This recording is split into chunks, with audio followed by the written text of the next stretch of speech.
Chapter 220. So you're a spider, so what? As they ventured deeper into the southern reaches of the Crimson Labyrinth, the situation slowly turned worse and worse.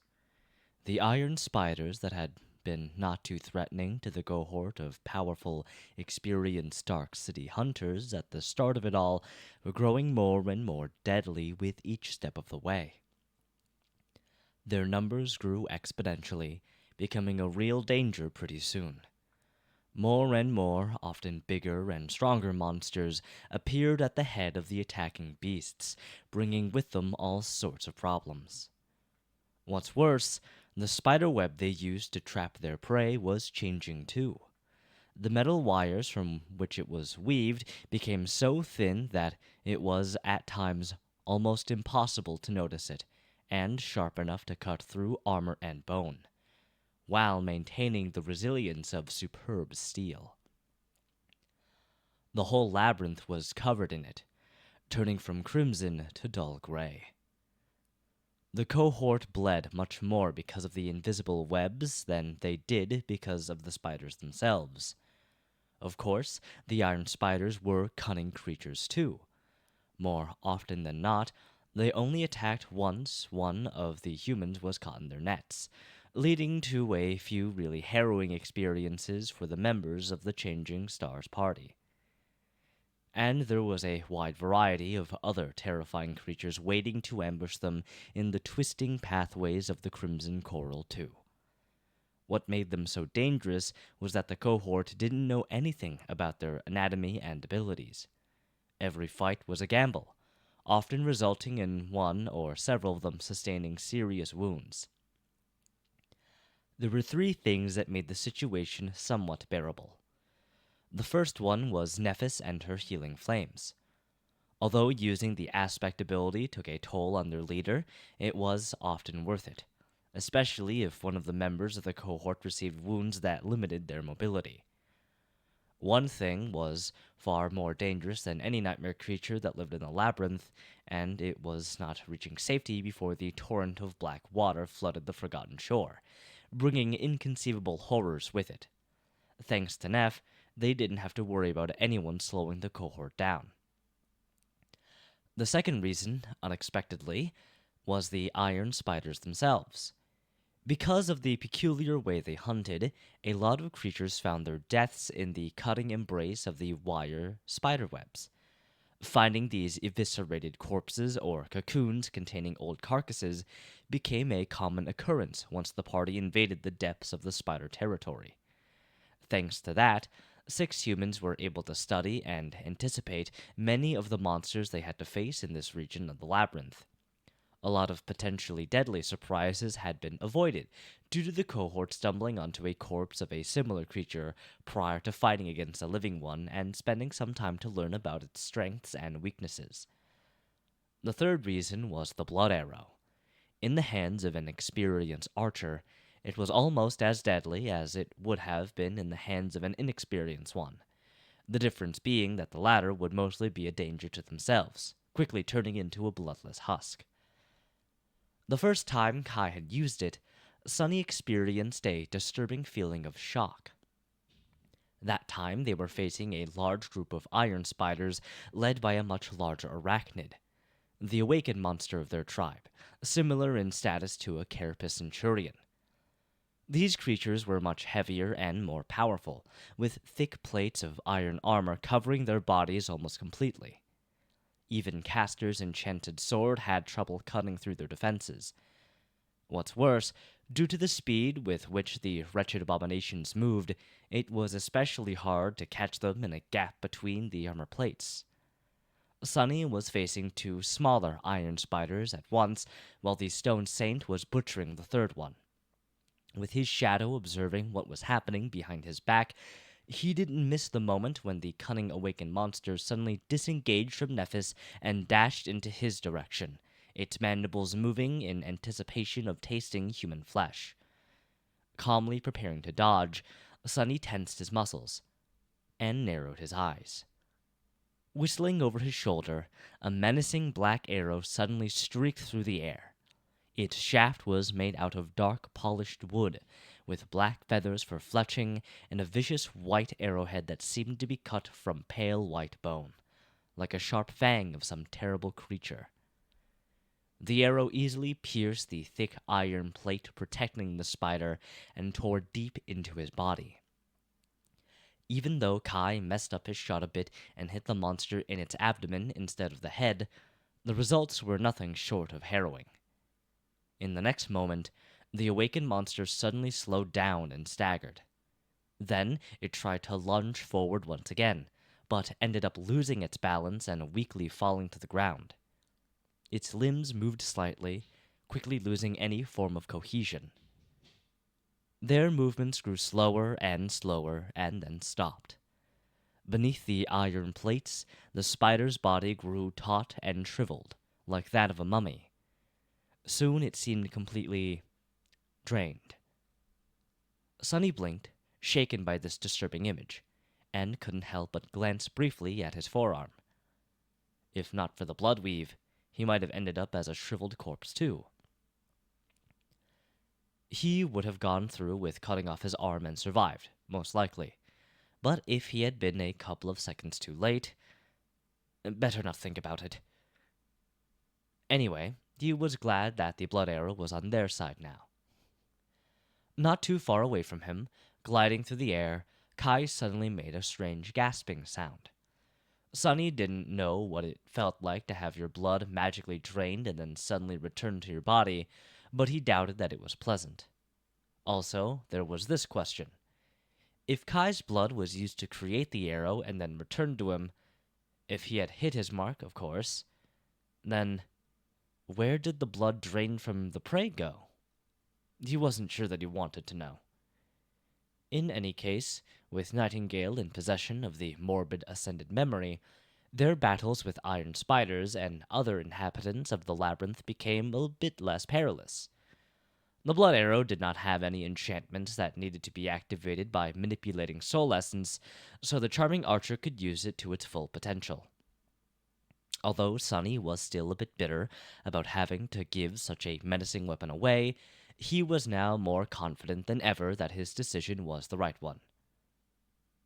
Just like that, 6 more days passed by. During this time, he didn't gain any new memories, but managed to accumulate 18 more shadow fragments, bringing his total to 340. He was still not as strong physically as he had been before creating the Shadow Saint, but getting closer and closer. In the evening of the 6th day, bloodied and exhausted, the cohort had finally approached the goal of the first leg of their expedition. Looking at it, Sonny couldn't help but stop in his tracks. His eyes slightly widened. Of course. Chapter 221 Zenith. In front of them, the ground was shattered, creating a titanic fracture. The canyon was so deep and vast that Sonny had to strain his eyes to see the other side of it. Crimson coral clung to its walls, spilling over the edge like a torrent of blood. A long time ago, a graceful bridge of white stone connected the two sides of the canyon together. Now, however, it was broken, with only its base remaining in place. Looking at the bridge, Sonny realized that there must have been an ancient road somewhere beneath their feet. It led directly to the main gates of the ancient city, moving along the colossal canyon by means of the miraculous bridge and passing beneath the grandiose arc of white marble. Come to think of it, the headless knight, the ashen barrow, and the graceful woman whose hands had saved him twice were also situated in a straight line. Perhaps there was another road leading east, too. However, this thought disappeared from his head as quickly as it had appeared. All his attention was drawn to the remnants of the stone bridge, where there stood another giant statue. Right above the weathered ruin stood a colossal stone warrior. He was clad in an archaic cuirass, with a beautiful spear resting on his shoulder. The warrior was facing south, as though greeting the travelers who traveled on the road to reach the ancient city. Of course, his head was missing. More than that, the whole statue was covered in vast sheets of dull gray spiderweb, as if dressed in a solemn burial shroud. Sunny shivered, afraid to imagine what kind of creature was capable of creating the thick metal cables of the web that encompassed the stone colossus. Noticing his expression, Effie smiled. Scary, huh? Sunny gave her a nod, hoping against all hope that they would not have to find out the answer to his question. For once, his hopes were not shattered to pieces. The vivacious huntress sighed. I haven't seen it myself, but I heard stories of the creature that used to make its nest here. It was the mother of all these damnable spiders we've been dealing with for the past week. A huge menace of a nightmare creature, as big as a house and utterly deadly. Armored like a hover tank, too. Sunny gulped and cast a sideways look at Nephis. What's a hover tank? Effie blinked a couple of times, then answered in an amused tone. Oh, right. Your school dropout. I almost forgot.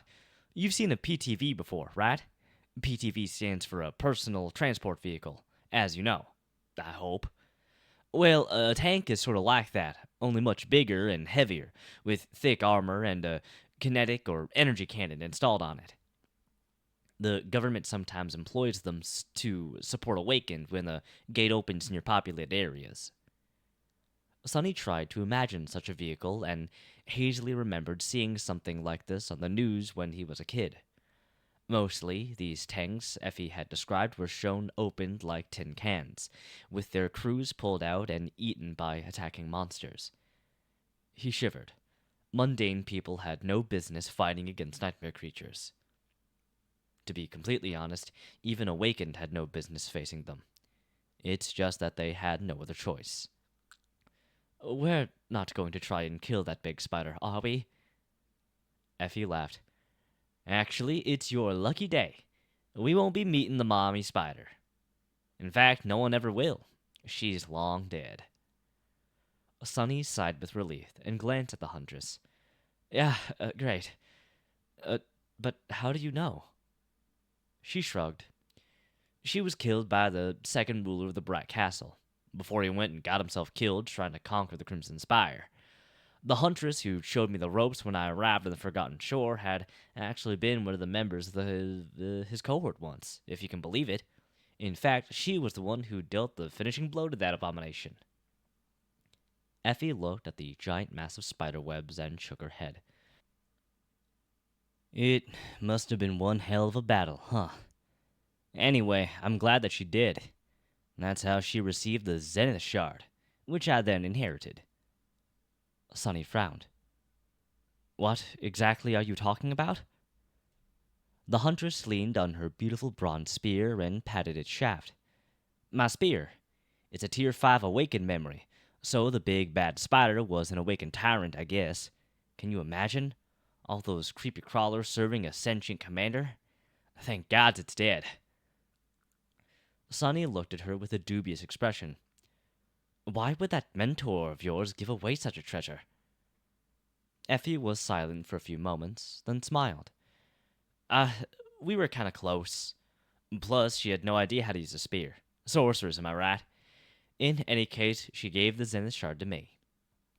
Despite her carefree tone, he could tell that the smile was fake. Effie did not let it show, but Sunny could tell that the death of this huntress, whose name he didn't even know, affected her more than she was telling. Who knows? Since Effie's original cohort had perished in the catacombs, their corpses might still be somewhere there, in those cursed tunnels. However, something else was on his mind. Sunny furrowed his brow. Midnight Shard, Zenith Shard. Was there a connection? He didn't know. There might have been. He had received the Midnight Shard from Nephis, who had gotten it after killing the Carapace demon. The demon, even though it had been enthralled by the Soul Devourer, appeared as the leader of the nightmare creature in that realm of the labyrinth. just like the broodmother of the iron spiders had been. Two headless statues, two powerful abominations, two memories with similar names. Wasn't it a little bit too much to be a coincidence? Glancing at Effie, he asked, "Was your spear forged from a shard of a fallen star by chance?" Just as he said it, Cassie slightly turned her head, listening to their conversation. That small detail told Sonny everything he wanted to know. The huntress raised her eyebrows. "It was, at least according to its description. Who told you?" A corner of Sonny's lips slightly curled upward. "No one, I just guessed." With that, he left Effie alone and walked forward. It seemed as though he was right. There was some hidden meaning behind the names of these two memories. Cassie seemed to know something about it, and that meant that Nephis did too. And yet, they chose to keep it from Sonny and the rest of the cohort. He sighed. So, this expedition is not as simple as it seems. Not that it had ever seemed particularly simple to begin with. He had guessed a long time ago that Changing Star had some hidden motive to want to leave the Dark City, but now his suspicions were as good as confirmed. The smile disappeared from Sonny's face. He didn't like being kept in the dark at all. Kept in the dark, huh? Oh, the irony. At that moment, his shadow reached the base of the giant statue. With a deep frown, Sonny summoned the midnight shard and glanced at Nephis, putting all needless thought aside. "There's a nest ahead. We have to destroy it to access the statue. Lots of spiders. Some bigger ones, too." She gave him a nod and turned to face the others. "We need to clear the nest and climb the statue before the sun sets. Prepare for battle." Chapter 222. Clearing the Nest. A clear and melodic sound of a ringing bell reverberated through the air above the labyrinth, alerting the monstrous spiders hiding in the enormous cocoon of gray webs that a new prey came knocking on their door. Moments later, swift bodies clad in heavy plates of iron armor shot from beneath the gray spider webs, moving through the steel wires with terrifying speed. There were enough nightmare creatures in that wave to obliterate anything that stood in their way. Seemingly. However, what stood in their way were two figures. One tall and boisterous, the other one on the shorter side and radiating a strange feeling of indifferent firmness. They were Effie and the Stone Saint. Both held their shields raised, the tips of their weapons resting on their edges. As the huntress grinned, the shadow silently struck the rim of her shield with the blade of her sword twice. As if answering that call, a vicious black arrow suddenly appeared from somewhere above, hitting the leading spider right in one of its many eyes. The monster's legs buckled, and it fell to the ground, forcing those creatures that followed behind to either dash around or jump over the massive body.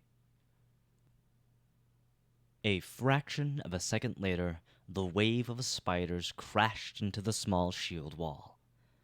A deafening roar of iron striking against iron resounded under the gray skies of the forgotten shore like a thunderclap. Despite the furious force of the assault, Effie and the Stone Saint somehow held. At least for now. As soon as the momentum of the iron spiders was slowed down a little, Nephis and Castor appeared out of nowhere and attacked the mass of repulsive creatures from the sides. At the same time, a stone-like sword and a beautiful bronze spear lashed out from behind the shields. Black blood splashed into the air. Meanwhile, Sonny softly landed on the ground behind the nightmare creatures and stealthily moved through the shadows, swiftly approaching them from the back. The midnight shard flashed, sending one of the spiders into the embrace of death. "You have slain an awakened beast." Without listening to the spell, Sonny used the precious moments before the enemy noticed his presence to wreak as much havoc as possible. His Tachi moved twice more, severing several limbs and heavily wounding another abomination. After that, the spiders finally reacted to his treacherous attack. Not treacherous, just smart.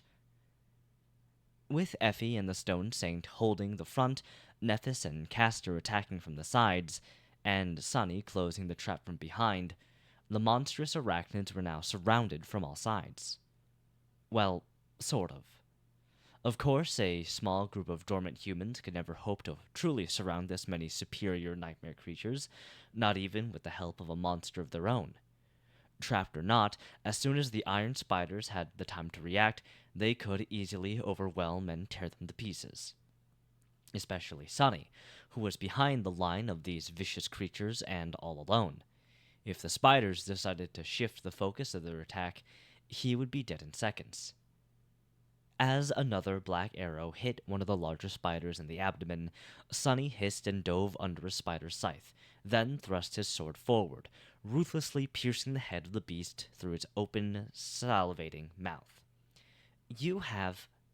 With no time to tear the midnight shard from the spider's corpse, Sunny let go of its hilt and jumped back, nearly avoiding being crushed by another ironclad creature. The few seconds of the advantage they had were coming to an end. A moment or two later, the spiders were bound to come to their senses. Even though the cohort had managed to kill 10 or so in this short window of time, there were still enough of the deadly creatures to rip them to shreds. Sunny didn't have to even look at Nethys to feel the shift in her movements.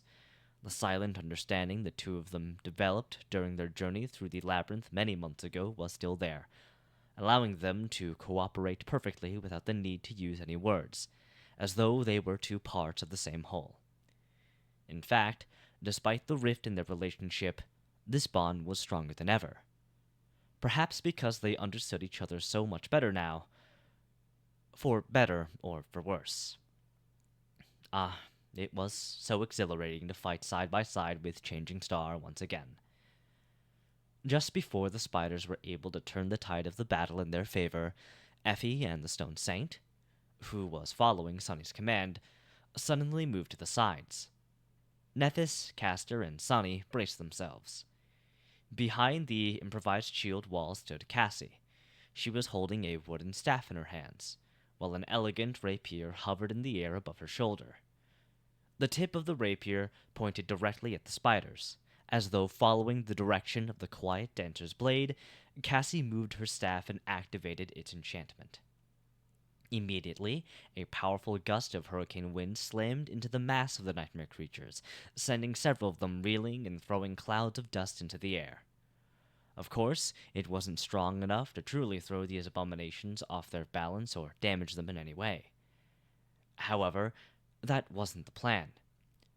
Spiderkin of these creatures back on Earth had a uniquely powerful sense of hearing, which was rather strange considering that they had no organs that resembled ears at all. The truth of the matter was that spiders were able to feel the vibrations of sound waves. They were also masterful architects, using the vibrations in these specially created threads weaved into their webs to sense the movements of their prey from afar. These nightmare creatures were much the same. As the powerful wind threw dust into the air and made every wire of surrounding spider web vibrate all at once, they were momentarily disoriented. The members of the cohort were waiting for this exact moment. Instantly, they attacked with ferocious determination, spilling rivers of viscous black blood onto the ground. Sunny himself had already gotten his Ostier's sword back, and now used its razor-sharp blade to gut the beast that had forced him to retreat a couple of seconds ago.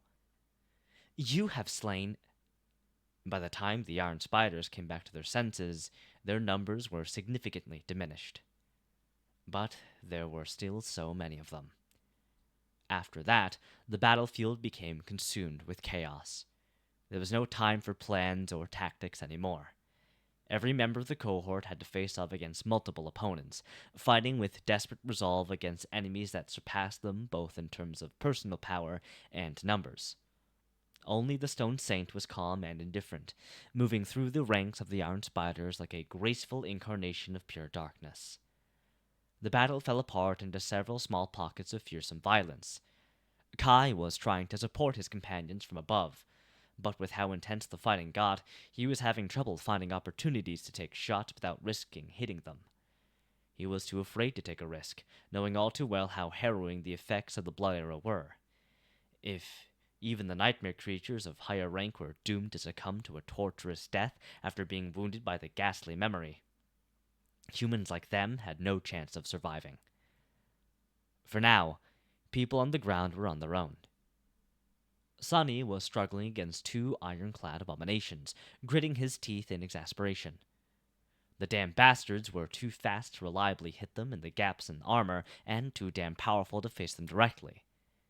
As the result, he was forced to constantly dance between the two of them, dodging the whirlwind of strikes that rained on him from all sides. Curses! Jumping back, he held the midnight shard with one hand and used another to throw the prowling thorn in the direction of one of the spiders. The creature easily dodged the kunai and continued its attack, threatening to slice Sonny's hand clean off. He had no choice but to retreat once again. Behind the menacing beast, the throwing dagger continued to spin. A few moments later, it cut a smooth arch in the air and flew back, as if turning into a boomerang. Sadly, just like the spiders back on Earth, these repulsive creatures had an almost absolute field of vision.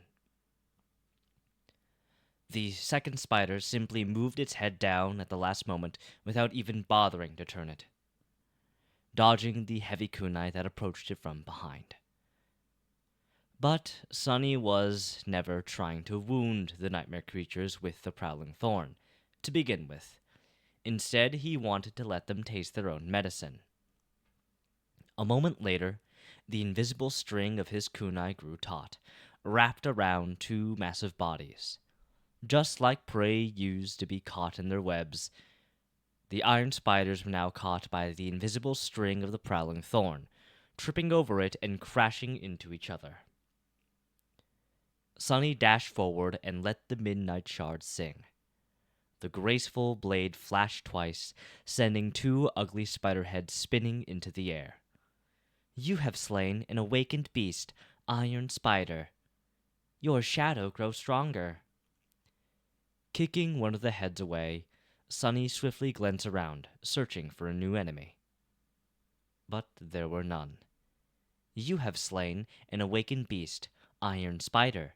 Your shadow grows stronger. You have received a memory. The gargantuan cocoon of steel spider webs was empty. Corpses of its previous inhabitants littered the ground, oozing with black blood. The cohort had cleared the entire nest full of awakened abominations. No matter how incredible, this was the undeniable truth. They had won. Chapter 223 Natural Selection. The danger was gone, so Sonny allowed himself to tiredly kneel on the ground, his breathing heavy and laborious.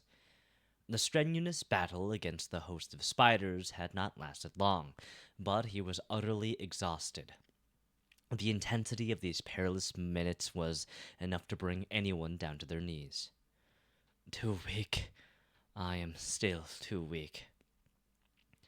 With a heavy sigh, he summoned the runes and glanced at the number of shadow fragments.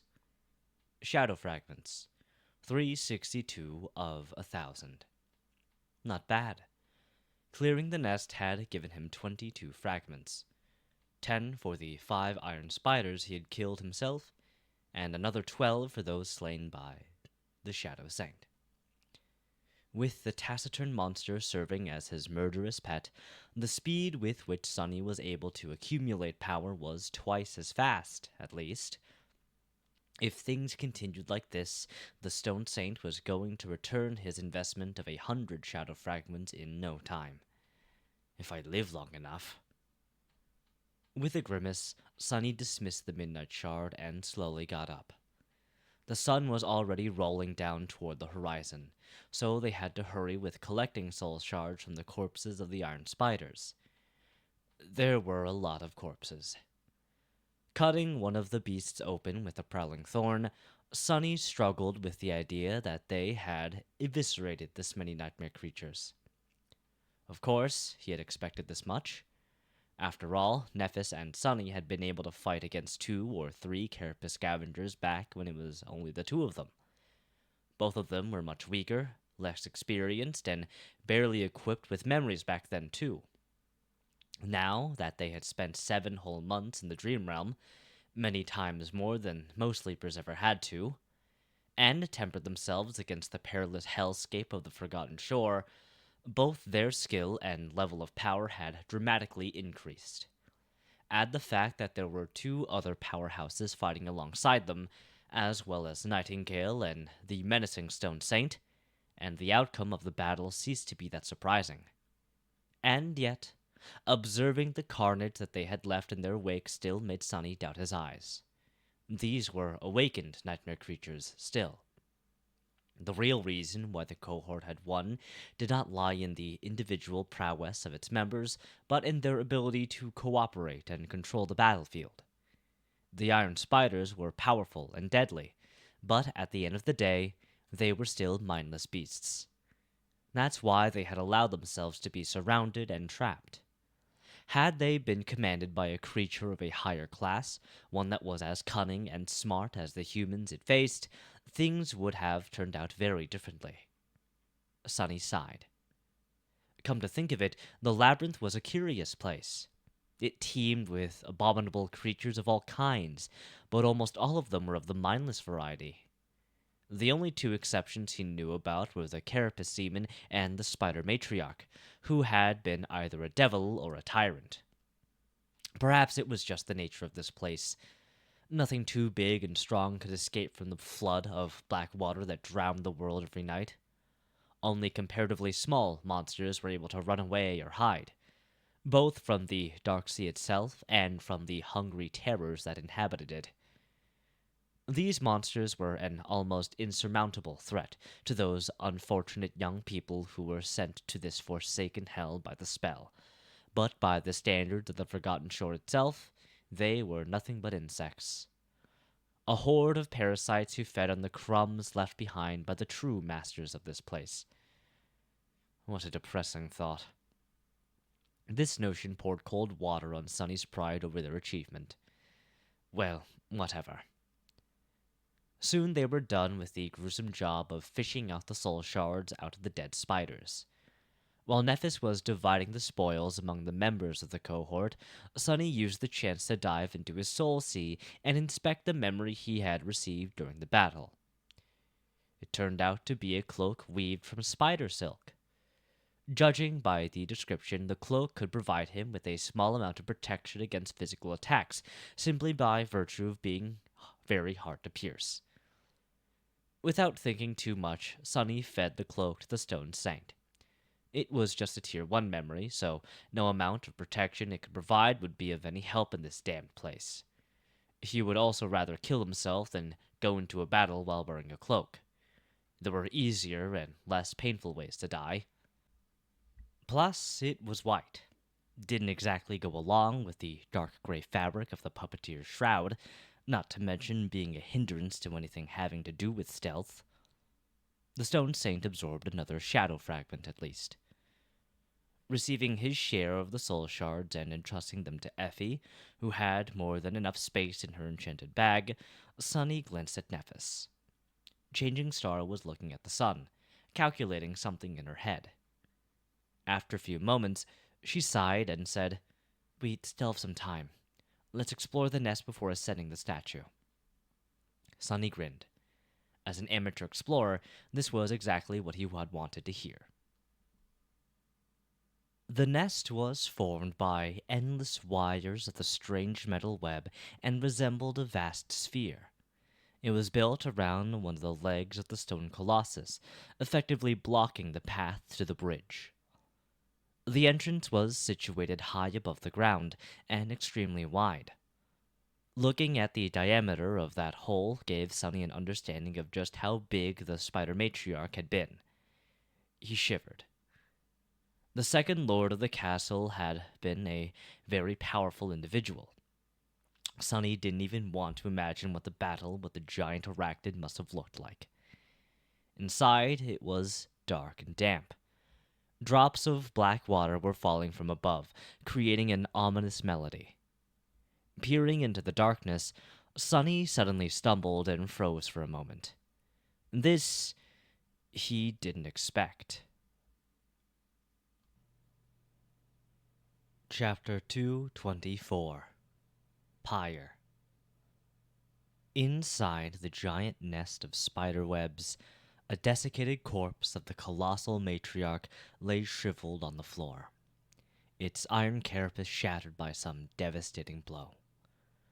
The creature was long dead, but the sight of it was still terrifying. The vast abdomen of the broodmother, however, appeared to have been severed much later than her fatal battle against the lord of the Bright Castle. It almost looked as if it was torn apart from within. Inside the terrifying wound, Sunny noticed the shattered remnants of 5 giant metallic eggs. The size of them was about the same as that of the 5 monstrous fallen beasts that had destroyed the original Stone Saint and her brethren back in the Dark City. So, that was where they came from. Looking away with a shiver, Sunny noticed numerous cocoons of spiderwebs attached to the walls of the nest all around the dead matriarch. Inside them, withered carcasses of nightmare creatures of all shapes and sizes were preserved in a strangely good condition. This was a true museum of terror. The nightmare creatures appeared as though they were kept alive inside the cocoons for a long, long time before finally succumbing to death and turning into mummified corpses. Perhaps the abominable spiders stored them there for later consumption. Or not. Noticing a few cocoons that had been broken open and what was inside of them, Sunny had to try hard to stop himself from vomiting. The iron spiders did not use the monsters caught in the cocoons for food. They used them as incubators. The creatures in the broken cocoons had been devoured from within, and a few of them still had hundreds of small, moist eggs embedded into their flesh, with embryonic spiderlings moving weakly behind the slightly transparent shells. Curse it all. Damn these spiders, damn the labyrinth, damn the forgotten shore. And especially, damn the damned nightmare spell that had brought him here. Sunny suddenly felt tired of this long, feverish, never-ending nightmare he had found himself in. But the worst was still to come. He was the first to notice it, with a dark grimace suddenly appearing on his face. Sunny called out to his companions. Then he led them deeper into the nest, where, attached to the wall, hung a cocoon that was different from all the others, because this one hid a rough silhouette of a human body. The 6 of them stood somberly around the cocoon, each consumed by their own dark thoughts. Finally, Nephis turned her head to Castor and said, "Can your sword cut it open?"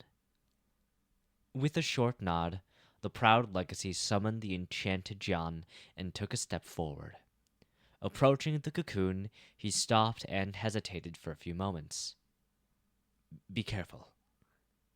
Glancing back at Changing Star, Castor lingered for a second, and then faced the cocoon with grim determination written on his face. As ghostly green light emanated from the blade of his sword, he swung it with the graceful precision of an expert swordsman. The tip of the jian cut through the metal wires of the cocoon, splitting it open. A shriveled human body fell to the floor, making the legacy jump back. Nephis, Castor, and Sunny stared at it, their faces pale and full of ghastly resentment. Then, Sunny bent over and emptied the contents of his stomach. This was just too much. The young man whose corpse they found in this harrowing place did not die an easy death. In fact, being eaten alive from the inside by hundreds of tiny nightmare creatures was probably the worst fate imaginable. At least Sunny couldn't think of anything worse. But, even worse still, he recognized the dead sleeper. His face was strangely intact, with an expression of horrifying agony frozen on it forever. Despite the overall condition of the corpse, Sunny knew who it was from just one look. It was the young man who had attended the academy with them, the one who had called him a shorty when Sunny first approached Castor to create the impression that he was a boastful lunatic. Looking at their condition, Effie frowned. "Did you guys know him?" After a few moments of silence, Castor slowly nodded. "Yes, his name was Stephen. He was the youngest heir of the Pandavar clan." Stephen. Sunny had not even bothered to learn the name of this arrogant young man back when they were preparing to venture into the dream realm at the academy. In fact, he had really disliked him, and for good reason. But, looking at the hideous, terrifying corpse in front of him, he had forgotten all about it. Sunny would never wish this fate on anyone, let alone one of his fellow students. Slowly, a solemn mood took over the cohort. They had already known that the other 3 sleepers sent to the Forgotten Shore this year never made it to the Dark City, which meant that they had perished somewhere in the labyrinth. However, finding one of them served as a stark reminder of how fragile their own lives were. Who knew what would happen to them in the future? If not today, death could be waiting for them tomorrow. Perhaps years from now, it would be their corpses that someone would stumble upon by accident. Sometime later, Nephis gritted her teeth and turned away. Then she said, her voice suppressed and hollow, "We need to leave.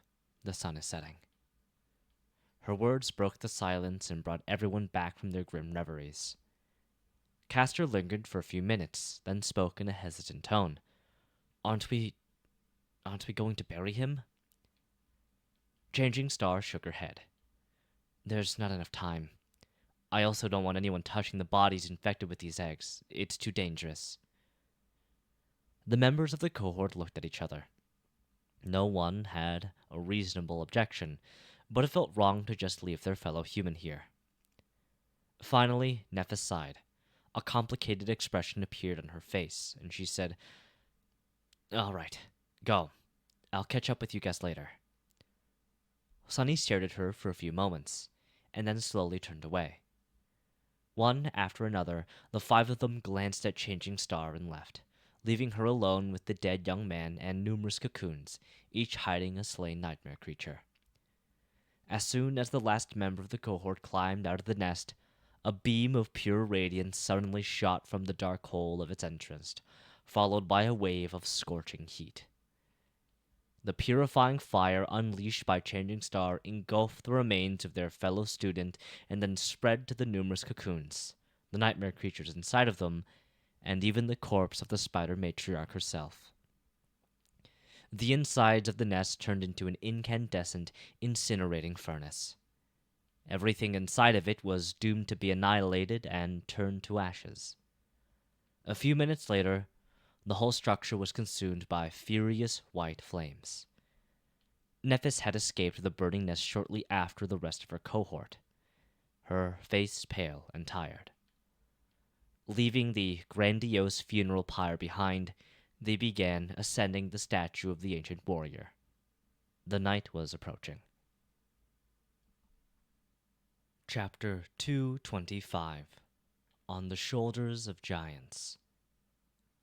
Once they climbed all the way to the broad shoulders of the statue and found a suitable place to make camp, everyone looked down without having to say anything. Far below them, the giant nest was still aflame. The cables that constituted it were melting and turning into rivers of liquid metal, flowing down from the edges into the vast abyss of the canyon. The turbulent black waters were rising from below to meet them. When the 2 streams met, one lightless, the other incandescent, billowing columns of hot vapor shot into the air. For a few moments, it seemed as though light and darkness were on equal footing. But then the cursed sea rose from the depths of the canyon in a surge and washed the brightness of a melting iron away. The flood of blackness crashed into the burning nest, dousing it. A minute or so later, the white flames were gone. The surface of the dark sea continued to rise, as though nothing had ever happened. Sunny sighed and turned to Nephis. Now that they had reached their goal, it was time to face the real danger. With a grim expression on his face, he asked, "So, now what?" He knew the general concept of how she was planning to reach the southern edges of the Forgotten Shore in a short time, but not the details. Changing Star glanced at him, lingered for a moment, and then said, "We arrived at the canyon faster than I expected. There's still 2 days left before we can act, so make yourself at home. We'll rest tomorrow and start preparing for it the next day." Sunny smiled. Rest. That sounded swell. Plus, he wasn't really looking forward to making use of the fast and comparatively safe method of traveling through the labyrinth that Nephis had talked about. In fact, he would rather never have to use it at all. Just like that, the cohort found itself with nothing to do for the next 2 days. Before leaving the Dark City, Changing Star had anticipated that various things could slow them down and padded the schedule of the expedition with extra time. Who knew that they would actually make it to the broken bridge so fast? In any case, Sunny wasn't complaining. He had a lot to do and think about. For example, the mysterious connection between his Tachi, Effie's spear, and the headless statues that stood around the Forgotten Shore. The statues represented the 7 valiant heroes that had made an oath to return light to this cursed land thousands of years ago. Sunny had seen 3 of them by now. The knight, the graceful woman, and now this mighty warrior. Did every statue have a connection with a specific memory? If so, what was that connection, and why was Nephis so reluctant to share this information with everyone? Well, it wasn't like he and Changing Star were very close now. Sunny had drawn a clear line to denote the nature of their relationship himself. He insisted that he was not a true member of the cohort, but merely a hired specialist. Why would she share her secret with him? This was a logical conclusion, but Sunny couldn't help but feel a bit resentful. Despite the fact that he was her first partner, now the situation had changed. Nephis had other people to rely on, like Castor. So why would she say that Sunny was the only person she trusted on the Forgotten Shore except for Cassie, and then hide her technique from Castor? Everything felt so complicated.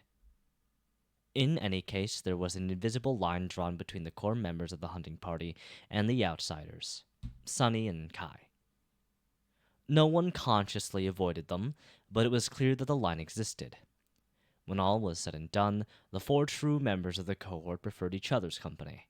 That's why Sunny and Kai ended up spending a lot of time together, chatting about this and that, and generally having a nice time. Honestly, Sunny couldn't complain. As far as companions went, the charming archer was not the worst option. Plus, their conversations were extremely entertaining. Kai had a lot of fun stories about his life as a celebrity, while Sunny had plenty of macabre anecdotes about his life in the outskirts. Their life experiences were so vastly different that it was almost as if they were from different worlds. As a result, they both felt like they listening to fictional stories about some strange and fantastical land that they had never heard about before. Sunny spent the rest of his time training with the sword, trying to turn shadow dance from an ethereal concept into a practical set of core principles. The progress was painfully slow, but now there was progress, at least. He was having so much trouble because his chosen battle style was so strange and elusive. Unlike most styles, which started with certain movements and steps, this one was supposed to imitate any movement and any step instead of introducing its own. So it was more about the state of mind and the flexibility of his physical behavior. Sunny had to create a set of training exercises that would allow his body and muscle memory to become capable of adapting to any style and turn pliable like a shadow. On the first day of trying, his whole body ached. Despite his incredible physical shape and experience with tough training, Sunny ended up straining the muscles that he didn't even know he had, and forced those that he did know about to behave in a way that was utterly different from what they were used to. Actually, his previous training was even detrimental to the whole process. He had to make himself unlearn a lot of things to allow for this strange style to take root in his very bones. Thankfully, the foundation of his technique was Changing Star's flowing style, which itself was designed for maximum adaptability. If Sunny learned another style or was further into mastering any existing technique, this would have been 10 times harder, if not impossible. Needless to say, his exercises were in no way similar to the beautiful and graceful dance he had seen in his dream. In fact, from this side, Sunny must have looked as though he was having a seizure. He got more than one amused stare while practicing. It didn't matter. The only thing that mattered was that he was slowly pushing himself toward mastering the basics of shadow dance, and hopefully receiving his first relic. Chapter 226 The Fool. On the evening of the first of the 2 days that they had at their disposal, Sunny climbed all the way to the highest point of the statue and sat there alone, looking at the setting sun.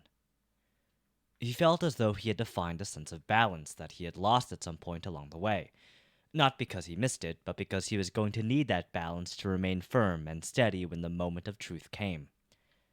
If he was right about the future, then this was probably the last day of peace he would experience until this whole thing was over. Not only the expedition, but all of it. Looking back, his behavior in these past few months was highly erratic. Where were the cold rationality and the ruthlessness that saved him so many times in the past? The caution and devious cunning that allowed him to survive the first nightmare? He had not been acting like himself for a long time. Yes, his mental state had suffered greatly because of everything that had happened, but was it the only reason? Come to think of it, the first blow dealt to him was the bitter revelation that there was no gateway in the Bright Castle. After everything that Sunny had endured to make it to the Dark City, the crushing intensity of their journey through the labyrinth, the diabolical trap of the Soul Devourer, and their escape from it, the cold and harrowing night of traversing the Dark Sea, all of it turned out to have been for nothing. Not only were they not rewarded for their efforts, but all their hopes were mercilessly destroyed and obliterated instead. This alone was enough to drive a person mad. Then came the feeling of alienation he felt while living with Nephis, Cassie, and all the newcomers in the outer settlement. Instead of finding support and solace in the company of his friends, Sunny fell into his old habit. Unconsciously, he turned himself into an outcast to prevent anyone from making him one. This was the most noticeable, but not the only instance of him regressing to his old self. After fighting so hard to change and grow, Sunny ended up abandoning most of the lessons he had learned after becoming infected by the nightmare spell. He was almost like an addict relapsing after a few days of sobriety and giving up completely because of this one small mistake. But who could blame him? Sunny was already shaking under the pressure of the situation. One little push, and he would fall under its weight. In the end, it was not one, but 3 blows that shattered him completely, as though the world wanted to make sure that he was truly broken. First was the terrible epiphany of what Cassie's vision really meant. Almost instantly after that, while Sunny was still reeling, came the fatal mistake in the conversation with Harper and the brutal murder that followed. And if that was not enough, the person he relied on the most to keep his sanity in this cursed place, Nephis, made it impossible for him to trust her any longer. Anyone would have collapsed under that weight. And yet Sunny managed to keep his balance, even if just barely. The final straw that finally broke him was the excruciating, never-ending sea of torturous pain he suffered after being mortally wounded by the Black Knight. After that, Sunny had relinquished all pretense of having control. And now here he was, playing the fool, acting like a fool, and fooling around with Kai and Effie. Wasn't it fun? Wasn't it easy? Yes, his mental state wasn't great. But it was also very convenient to blame everything on this condition. The truth of it was that Sunny did not try to rein himself in at all. In fact, he welcomed this madness. Being a bit crazy was comforting, simple, and safe. It protected him from having to look at the heartbreaking truth and remember it. Sunny needed the shield of madness to save himself from the bottomless despair that threatened to destroy him completely. So what if he was prone to act recklessly in this state? So what if he made mistakes here and there and took unnecessary risks? Anything was better than having to face that despair. Just like Nephis had said, one had to become a little insane to survive in the world that had gone mad. And yet, Sunny knew that what he was doing was nothing but hiding his head in the sand. And now that the end was approaching, he had to stop hiding from the truth. He had to admit and endure it. This was the only way for him to survive. As the sun disappeared behind the horizon and the absolute darkness drowned the forgotten shore, he sighed deeply and whispered, All right. It's time to wake up." The next day, 6 humans were standing at the edge of the vast canyon as the twilight of dusk drowned the world in shadows. Far below them, the black waters of the cursed sea were raging, rising from the depths in a terrifying, obliterating wave.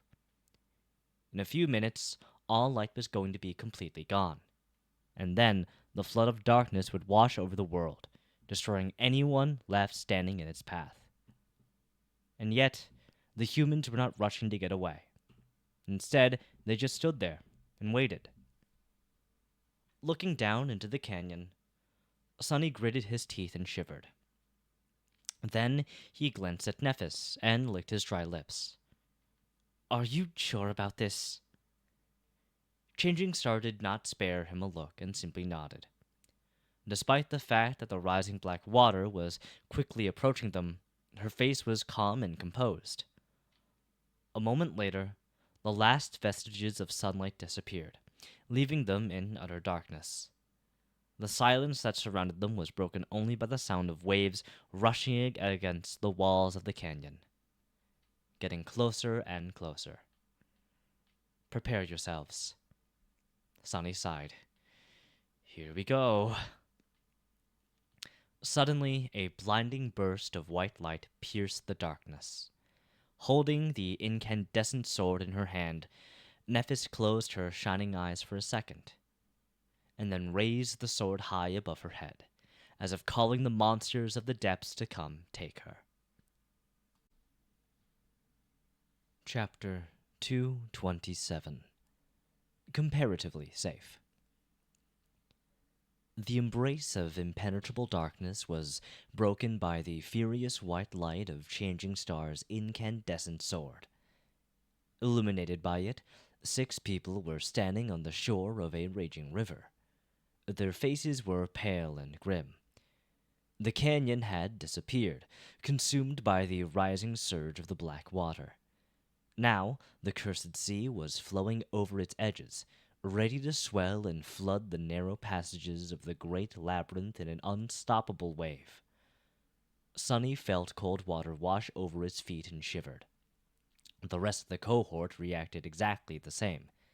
Even Kai, who could escape into the lightless skies at any moment, seemed to be deeply unnerved by the closeness of the encroaching sea. Among the 6 of them, only 3 had truly experienced the perils of this dark abyss. They knew that the real dread had not come from the sea itself, but from the terrors that hid in its cursed depths. Like the host of the whispering voices that they heard beneath the branches of the soul tree, or the gargantuan creature that had almost cost Nephis her life. However, Sunny was not going to make a remark to educate the rest of the cohort. After all, what they were trying to do right now was to summon one of these terrors from below, one that was different from all the others. Sunny? Peering into the darkness, he lingered. I don't see anything. Yet. The water was already to his shins and rising swiftly. Sunny grimaced and struggled with the desire to turn around and run away without looking back. If he was fast enough, if he was lucky enough, he could still make it to the giant statue before the torrent of darkness drowned him under its crushing weight. Instead, Sunny glanced at Nephis and Cassie. The blind girl had glimpsed this secret of the forgotten shore in her visions and shared it with Changing Star. Changing Star had devised a plan to make use of it. Both of them were confident that they were going to succeed, so he was going to be confident too.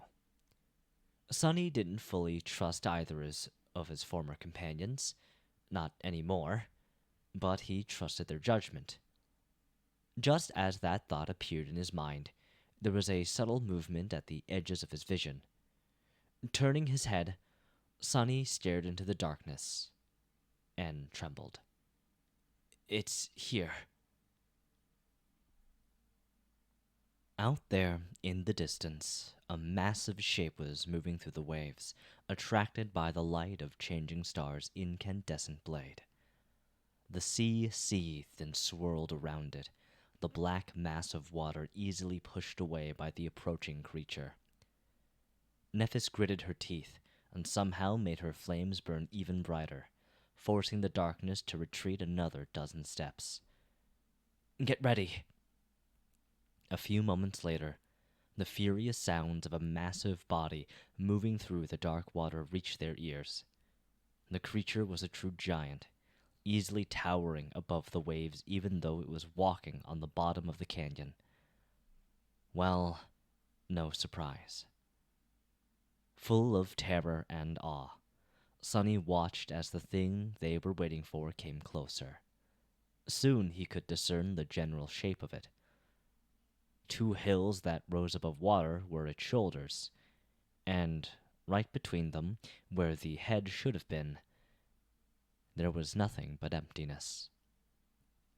There were 7 headless statues on the forgotten shore, but only 6 marks on the map created by Nephis.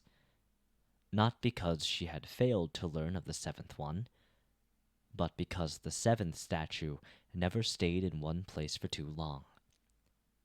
And now, that stone colossus was walking through the flooded canyon, his shoulders scraping against one of the walls. The wide chest of the headless giant pushed the water away, creating whirlpools in his wake. Raising one colossal arm, the statue easily destroyed the protruding remnants of the ancient bridge that got in its way. The debris rained into the black waves, disappearing into them without a trace. This was their fast and safe, comparatively, method of traveling to the edges of the forgotten shore. Truly insane, Sunny thought, stunned by the sheer scale of everything that was happening. Come to think of it, it was really ironic. The next day, after he had decided to return to some semblance of sanity, something this crazy was about to transpire. It was as though the whole world was mocking him. Shaking his head, Sunny turned to the cohort and yelled, "He's coming!"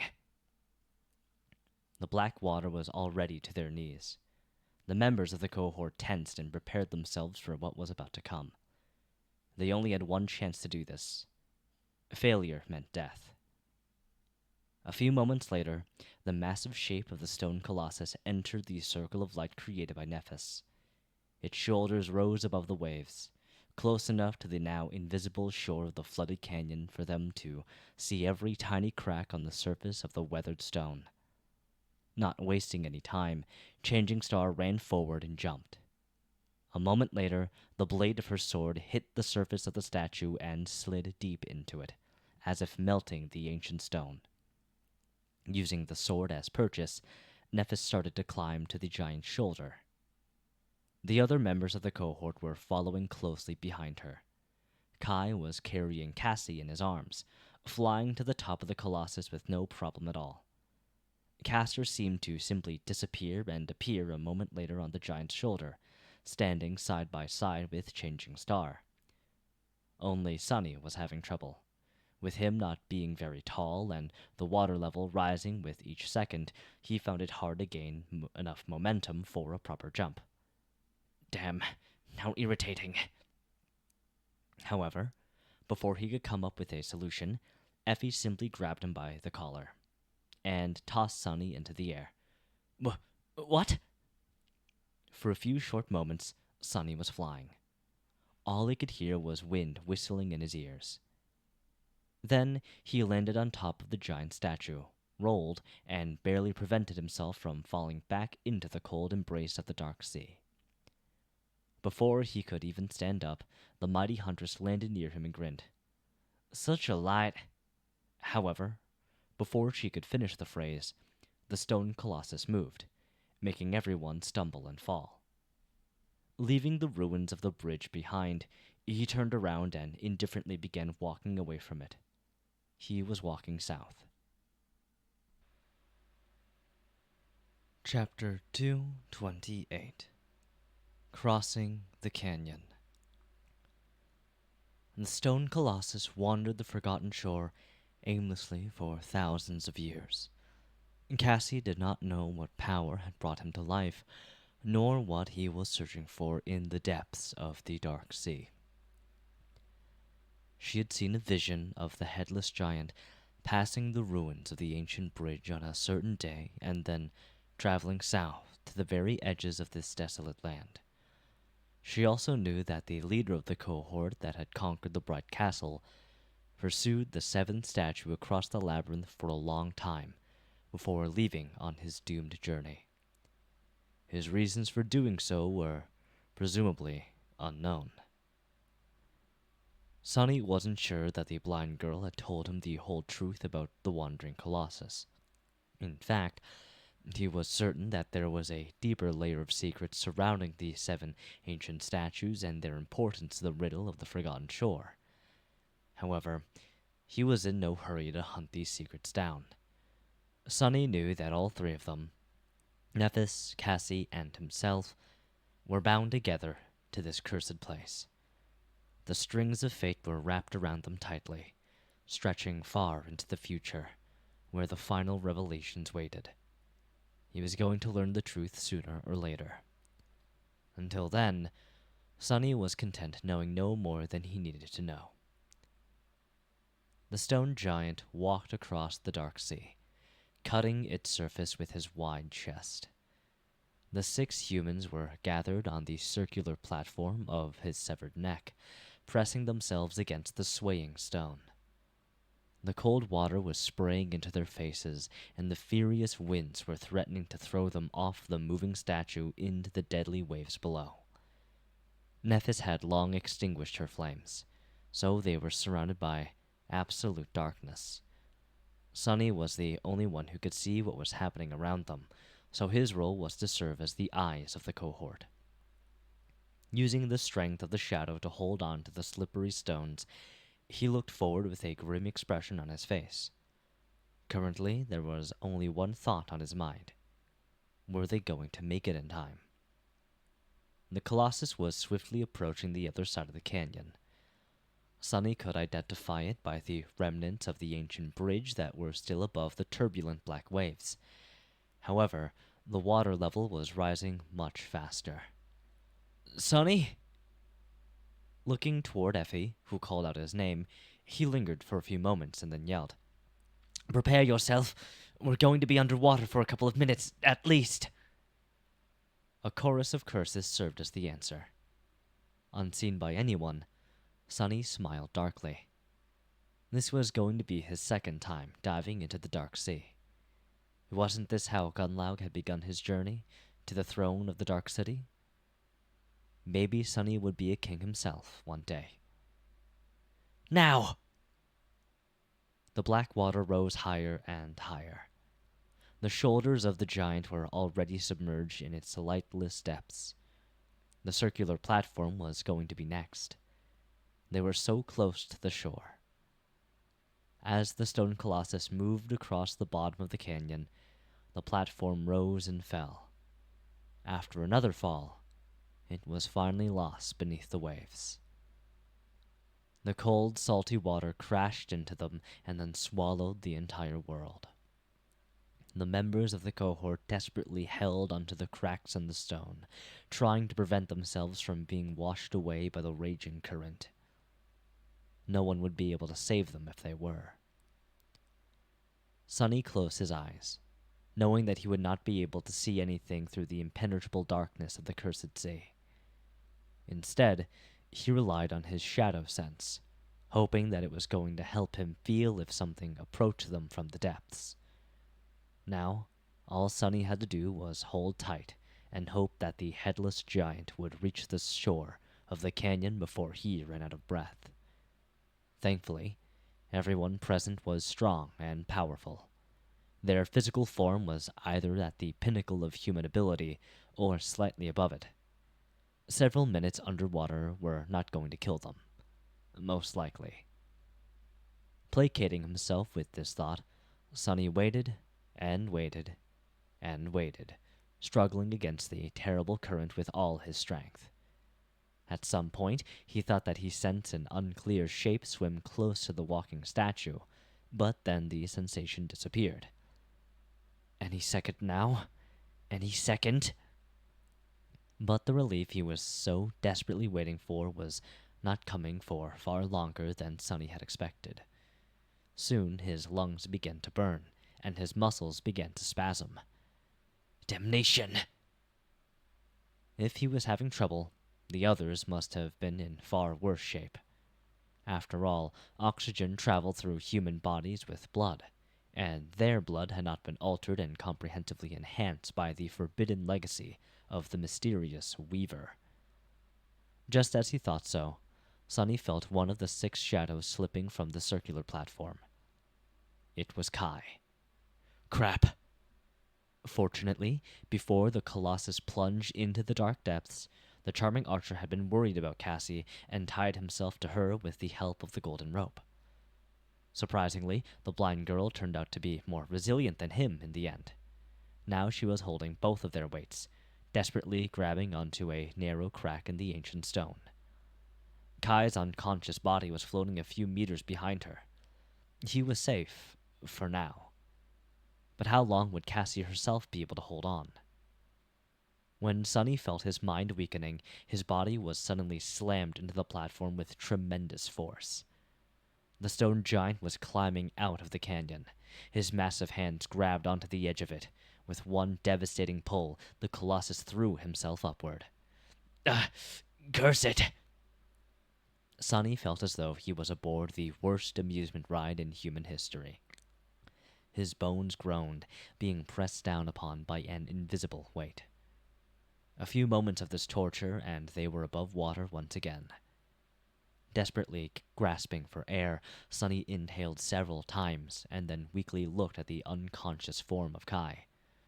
Crawling toward the archer, he grabbed him and dragged the body back to the rest of the group. Entrusting him to Cassie, Sonny looked down at the dark water below, and suddenly growled in a low voice. Turning her head, Nephis asked with a deep frown on her pale face, "Sonny, what is it?" Looking at the torso of the giant statue, he gritted his teeth and lingered for a few moments before answering. Then, in a voice that was dreadfully grim, Sonny said, "We have a passenger." Chapter 229. The Passenger. The Colossus rose from beneath the turbulent waves, rivers of black water streaming down his stone body. Now that the walking statue had climbed out of the canyon, the cursed sea was barely up to its abdomen. For the moment. Once the dark waters reached higher, the giant would be submerged in them up to his shoulders once again. Sonny had to get rid of the unwelcome passenger until then. Far below, flattened against the chest of the colossus, a strange creature had attached itself to the ancient statue. It looked like a cross between a translucent jellyfish and an eel. However, Sunny could see a deformed skeleton of a giant humanoid being trapped within the transparent flesh of the repulsive abomination. He shivered. Compared to the stone giant, the eel looked rather small. However, this was just an illusion. Really, the creature was as large as a train. Its jaws were full of sharp fangs and wide enough to swallow a human whole. Curses. If there was one good thing about the situation, it was that the eel did not seem to be a corrupted nightmare creature, but merely a fallen one. Perhaps it survived in the cursed sea by attaching itself to the true terrors of the depths and feeding off the remains of their prey. As soon as Nephis spoke, Sunny noticed long feelers of the creature tremble and move, as though reacting to the sudden sound. The eel turned its head slightly in their direction. When he answered, the feelers rippled once again, and the monstrosity turned its head once more, this time staring directly at Sunny. Crap. A moment later, translucent tentacles appeared from beneath the abomination's body and shot up, finding cracks in the weathered stone and pulling it toward the neck of the colossus, where the cohort was. Changing Star must have felt something, because tiny white sparks suddenly ignited in the depths of her eyes. Sunny put a hand on her shoulder and shook his head. Don't. Stone giant or not, lighting a beacon in the middle of the cursed sea was not the best of ideas. Now that it had escaped the confines of the canyon, the real horrors were out and about. Just like the cohort had discussed before, light was their last resort, something they would summon only if the moment came where there was no other choice but for all of them to fight. And whether Sunny liked it or not, that moment was not upon them yet. With a reluctant scowl, he turned away and said, I'll handle it. The giant eel was his problem to solve. Yeah, that's great and all, but how the spell am I supposed to get rid of this thing? Looking down, Sunny calculated that he had a dozen or so seconds left before it was time to act. The repulsive abomination was slowly crawling toward them, scaling the torso of the giant statue at a disturbingly steady pace. Think. Several seconds later, Sunny approached Effie and kneeled by her side. Taking the huntress by the hand, he put something into her palm and said, Do you feel the colossus moving up and down? And that's his steps. I need you to start counting them. If I'm not back after 30 steps, throw the thing I gave you in that direction as hard as you can. All right? Effie gave him a nod. Her usual humor was gone, replaced by grim determination. Good. Well, wish me luck. The huntress lingered for a moment and then said, Good luck. When he was ready to walk away, she suddenly gripped his arm. Sunny stopped and raised an eyebrow. What? Effie hesitated before speaking. Listen, Sunny, if you die, I can have your soul shards, right? He stared at her for a second, his face twitching.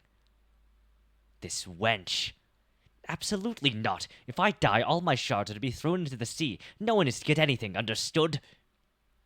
With that, he left the cohort behind and walked to the edge of the swaying stone platform. Here's goes nothing. Jumping down, Sunny slid to the giant's shoulder and caught himself from falling all the way into the raging waves by grabbing onto a crack in the stone. To his right, the shoulder was slowly moving as the colossus swung his hand. To his left, a curved path of stone led all the way across the chest of the statue to its other shoulder. This curving path was, in fact, the collar of the giant's tunic, carved masterfully from stone by the unknown sculptor. Stepping on it, Sunny struggled to keep his balance on the swaying, slippery surface and hurried forward. Soon he was directly above the climbing eel. The abomination was already close, allowing Sunny to discern every repugnant detail of its translucent giant body. What the hell? Why does everything have to be so disgusting? A moment later, he sighed. Let's try this. Summoning the prowling thorn, Sunny gritted his teeth and cut his forearm, smearing some blood on the blade of the kunai. Then he used all his strength he had in his body to hurl the dagger down. The prowling thorn spun in the air and hit the giant eel right in the place where its eye should have been. Sunny did not notice any visual organs on the creature's body, but the deformed humanoid skull hiding beneath the flesh. That's where the eye socket was. The kunai wedged itself deep into the monster's head, causing a small fountain of crimson blood to erupt upward. Of course, such a tiny wound was nothing for a creature of this size. For a moment, everything became silent. Then, hundreds of slender tentacles suddenly exploded from the eel's flesh and shot in Sunny's direction in a chaotic, slithering mass of translucent flesh. Damn it! Forced to dismiss the prowling thorn to avoid being thrown off the ledge, Sunny lunged forward. A moment later, the tentacles reached his previous position and crashed into the stone, sending shards flying into the air. Sunny kept running, knowing that the tentacles were just a second away from piercing him. The sounds of breaking stone were thundering just behind his back, getting closer and closer with each moment. The prowling thorn appeared in his hand once again.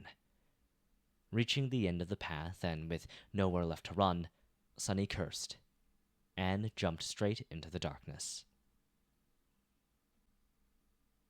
This curving path was, in fact, the collar of the giant's tunic, carved masterfully from stone by the unknown sculptor. Stepping on it, Sunny struggled to keep his balance on the swaying, slippery surface and hurried forward.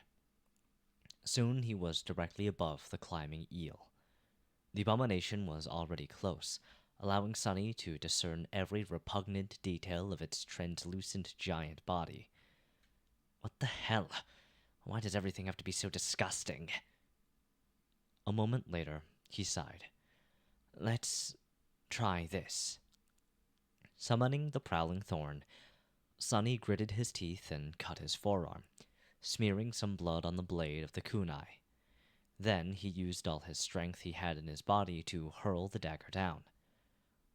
The prowling thorn spun in the air and hit the giant eel right in the place where its eye should have been. Sunny did not notice any visual organs on the creature's body, but the deformed humanoid skull hiding beneath the flesh. That's where the eye socket was. The kunai wedged itself deep into the monster's head, causing a small fountain of crimson blood to erupt upward. Of course, such a tiny wound was nothing for a creature of this size. For a moment, everything became silent. Then, hundreds of slender tentacles suddenly exploded from the eel's flesh and shot in Sunny's direction in a chaotic, slithering mass of translucent flesh. Damn it! Forced to dismiss the prowling thorn to avoid being thrown off the ledge, Sunny lunged forward. A moment later, the tentacles reached his previous position and crashed into the stone, sending shards flying into the air. Sunny kept running, knowing that the tentacles were just a second away from piercing him. The sounds of breaking stone were thundering just behind his back, getting closer and closer with each moment. The prowling thorn appeared in his hand once again. Reaching the end of the path and with nowhere left to run, Sunny cursed and jumped straight into the darkness. Chapter 230. Precarious Battle. The eel tried to catch him, but was a second too late. Crap! Falling toward the dark waves, Sunny threw the kunai in the direction of the stone giant's hand. Instead of a weapon, the colossus was holding a tool that resembled a mason's hammer. The kunai curved in the air and wrapped the invisible string around its shaft. This is going to hurt! Sunny plunged into the darkness. A moment later, the string drew taut, and he found himself swinging through the air at a terrible speed. Flying underneath the colossal stone fist, he almost touched the black water with his feet, but then the inertia pulled him up and away. After a few seconds of weightlessness, Sonny landed on the hammer's head and let out a shaky breath. Without wasting any time, he dislodged the prowling thorn and pulled it into his hand, then wedged the dagger in a narrow crack on the surface of the giant hammer. Landing on it was one thing. Staying here, though, that was something else entirely. The Colossus was swinging his arms as he walked, so Sonny basically found himself on top of a giant pendulum. Not only was the hammer swaying back and forth, but the angle of the surface he was standing on also constantly changed, making it hard not to fly off or slide into the raging sea. Almost kneeling, Sonny held onto the kunai and tried to keep himself from falling. Then, his face pale and grim, he looked up and glanced at the eel. "I'm right here, you slimy worm!" The abomination lingered for a few moments, considering whether it should continue to climb up or follow the sound made by the prey. Finally, it twisted its long, repulsive body and slid over the shoulder of the giant, crawling down his arm. Toward Sonny. Come on, come on! He was hoping that his blood will have the same effect on the giant eel as it had on the corpse eater. Both were, presumably, fallen creatures. If one was poisoned to death by bloodweave, why couldn't the other? Sonny had not cut himself with the prowling thorn for the fun of it. Sadly, his blood seemed to have no effect on the eel whatsoever. The monster continued to pursue its prey without showing any signs of being poisoned. So, it's not poisonous, really. He just tore that leech from the inside because the stupid thing swallowed a whole lot, and the weave imbued my blood with the odd quality of always being attacked back to the larger mass of it. And the corpse eater's innards were in the way, so damn it! His hopes of killing the eel were crushed. Now Sonny was stuck on the swinging hammer, with his only path of escape blocked by the swiftly approaching abomination. Damn it all! Letting go of the kunai, Sonny summoned the midnight shard and slashed at the slender tentacle that approached him. Even enhanced by the shadow, the blade of the tachi failed to cut the flesh of the fallen creature, and instead simply batted it away. Not good, not good. The eel had two types of tentacles. Some were thick, powerful, and few in number. These ones were used to push its massive body forward and hold onto the swinging arm of the colossus. The other tentacles were slender, long, and numerous. These were the ones that Sonny now had to dodge and fight against. The closer the eel got, the more tentacles assaulted Sonny from all sides. Dodging and deflecting them while maintaining his balance on the chaotically swinging hammer was an almost impossible task. Luckily, Sonny had practiced the firm battle style of the Stone Saint and incorporated it into his own technique. Its steadiness and indomitability were translated through grounded footwork, which allowed him to plant himself on the stone surface of the hammer and refuse to be thrown off or moved even by an inch. Between choking breaths, Sonny couldn't help but think that Nephis was right. The best fighters weren't those who were the strongest, but those who were the most adaptable.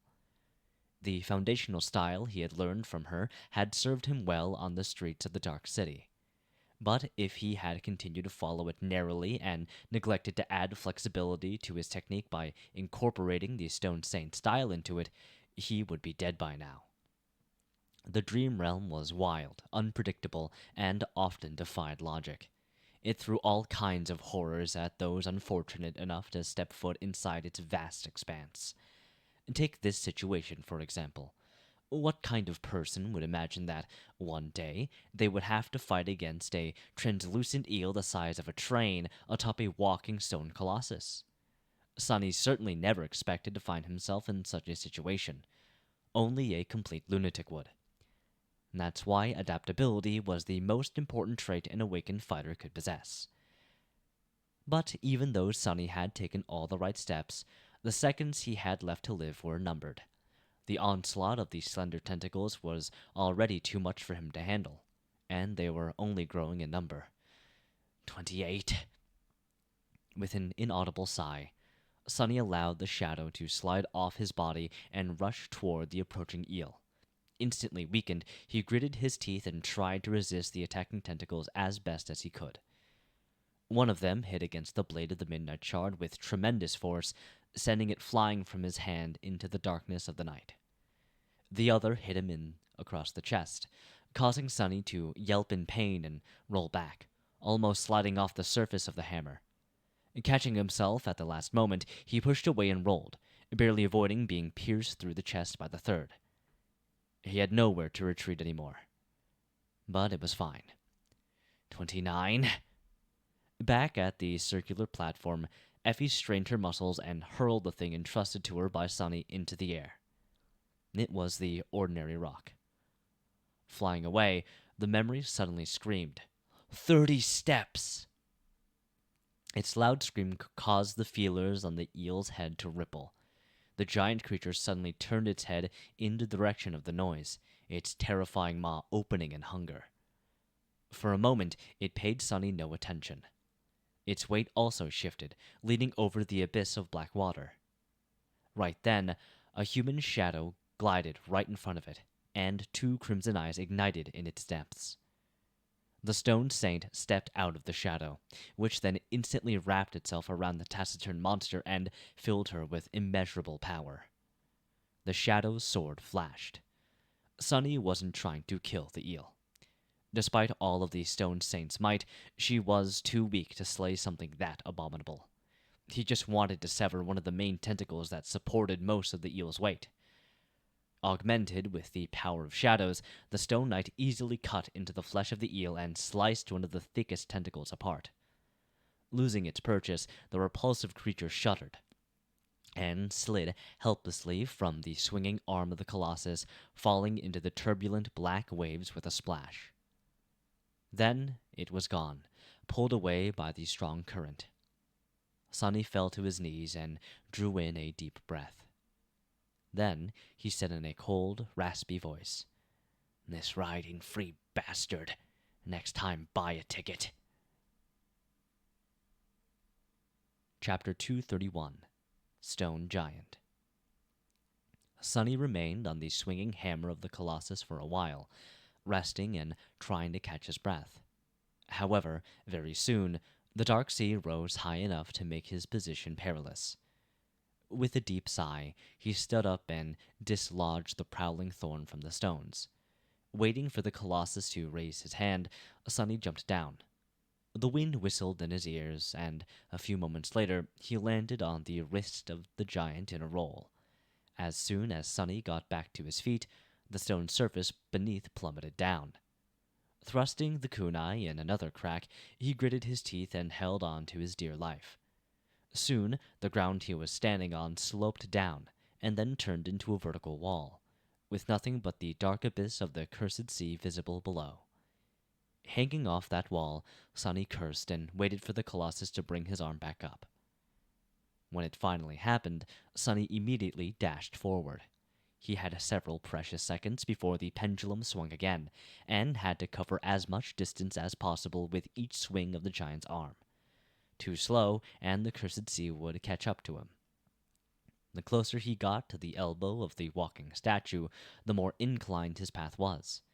Eventually, Sunny had to climb instead of run. His hands were tired from fighting and supporting his weight, but he stubbornly continued moving forward and up. Once Sunny reached the elbow and climbed higher, the amplitude of the swinging reduced considerably. Now he just had to scale the vertical wall and reach the shoulder of the giant. Climbing the slippery stone was not easy, but he had gotten used to such tasks a long time ago. In any case, it was way better than the time Sunny had to race against the rising sea during a furious storm, only to get swept away by the black water and be saved by Nephis at the last moment. This time, at least, he didn't need her to save his life, and that would be embarrassing. Some time later, Sunny climbed over the edge of the circular platform, crawled to its center, and sprawled beside the other members of the cohort, who were waiting for his return with tense expressions on their faces. "Sunny, are you all right?" Kai was back to his senses, looking a little bit disheveled but still ridiculously gorgeous. Sunny stared at him in dismay, then sighed. I'm alive. A short while later, Nephis called out to him. What were you fighting? Sunny grimaced. A big ugly worm. I threw him back into the water. With that, he reluctantly sat up and looked at the surface of the dark sea, which was already flowing over the shoulders of the stone giant. Its surface was black and tranquil. No one was pursuing them, it seemed. It's gone now, so rest up. I'll keep watch.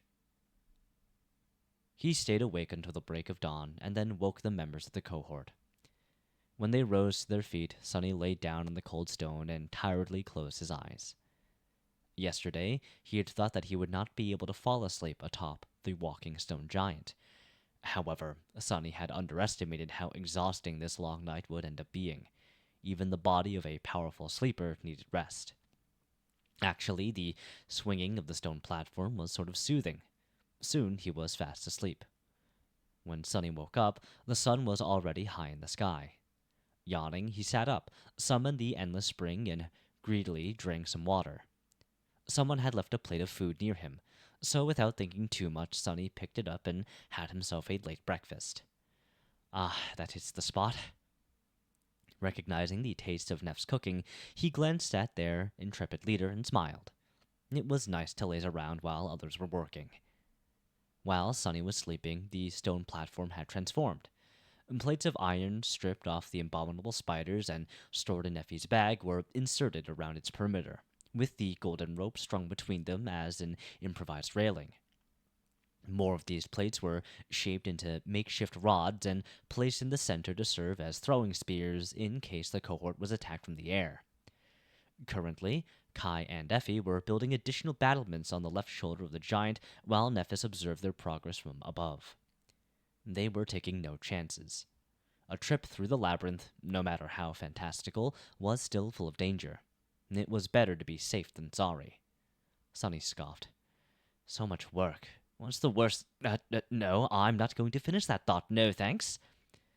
On the stone beside him, the shadow applauded sarcastically. Shaking his head, Sunny finished his food in silence and moved to the edge of the platform to look down at the vista of the forgotten shore. Far below, the landscape of the labyrinth was slowly moving past them. The stone giant was marching south, indifferently crushing mountains of crimson coral under his feet with each step. The view was simultaneously hypnotic and depressing.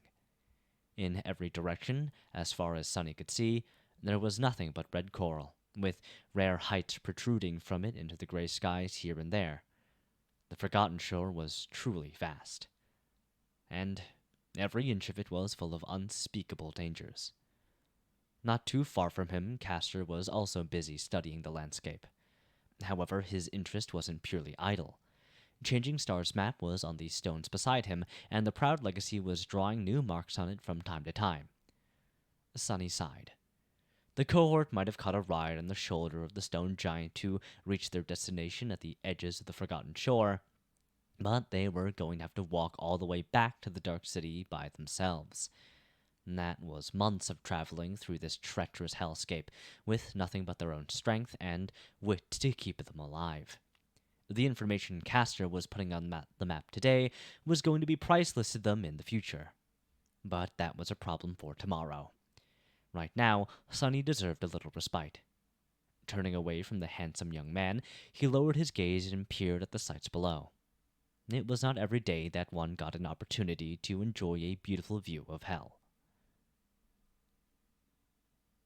Chapter 232 Before the Storm. In the next few hours, Sunny did nothing but leisurely gaze at the vistas of the labyrinth. While monotonous, they were still picturesque and breathtaking. The Forgotten Shore was a harrowing but beautiful place.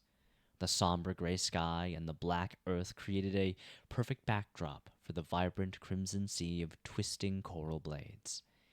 Here and there, strange landmarks broke the dullness of the landscape, igniting the flames of curiosity in Sunny's heart. After all, he was nothing if not a passionate explorer. provided most of his explorations ended with something dying at the end of his blade. But still, out there in the depths of the labyrinth, Sonny saw many things that piqued his interest. The skeletal remains of colossal monsters, with signs of ferocious battles written in the marks on their bones. Broken wrecks of giant vessels, with terrible breaches in their mighty hulls. Abyssal chasms that were full of darkness and emptiness, leading into the depths of this cursed land where true horrors dwelt. And things he couldn't even describe, let alone identify. He even saw several vast ruins that must have been entire cities once. Now only unclear shapes of magnificent buildings remained, overgrown with crimson coral and barely resembling anything made by a human hand. He didn't know if they had existed before or simultaneously with the Dark City. Regardless, it seemed that no other human settlement on the Forgotten Shore had withstood the curse of darkness as the Cursed City had. They were all destroyed and devoured, first by the crimson coral, then by the ruthless flow of time. Now, no one was left to remember that these proud cities had ever existed. The 7 heroes that created the Starlight Legion were described as those born in all-consuming darkness. That suggested that humans had resisted the curse for a while, at least. Maybe the Dark City was built long after the darkness had devoured this land, as the last sanctuary and fortress for those who remained. A lot of good that had done in the end. His reverie was broken by Cassie, who suddenly turned south and frowned. Her quick movement drew everyone's attention. Sonny instantly had a bad feeling. Nephis turned to the blind girl and frowned. "Cassie, do you feel something?" Cassia lingered for a few moments and then said, her voice uncertain, I think a storm is coming." Sonny looked at the sky, which, like always, was covered in a gray veil of clouds. Nothing seemed to indicate that there was going to be a tempest, turning it impenetrably dark and furious soon. But that was just how things worked in the Forgotten Shore. Storms came out of nowhere and destroyed everyone unfortunate enough to be caught in their murderous embrace.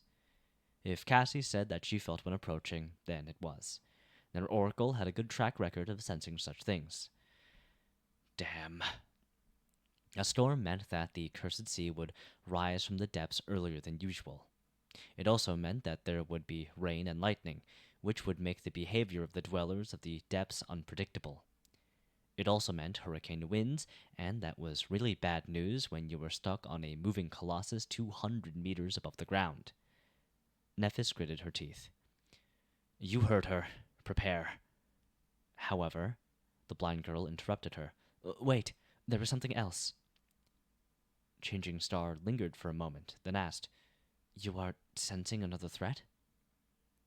Cassie scowled, then said in a strange tone, "No, not sensing. I can hear something strange. It's like a rustle."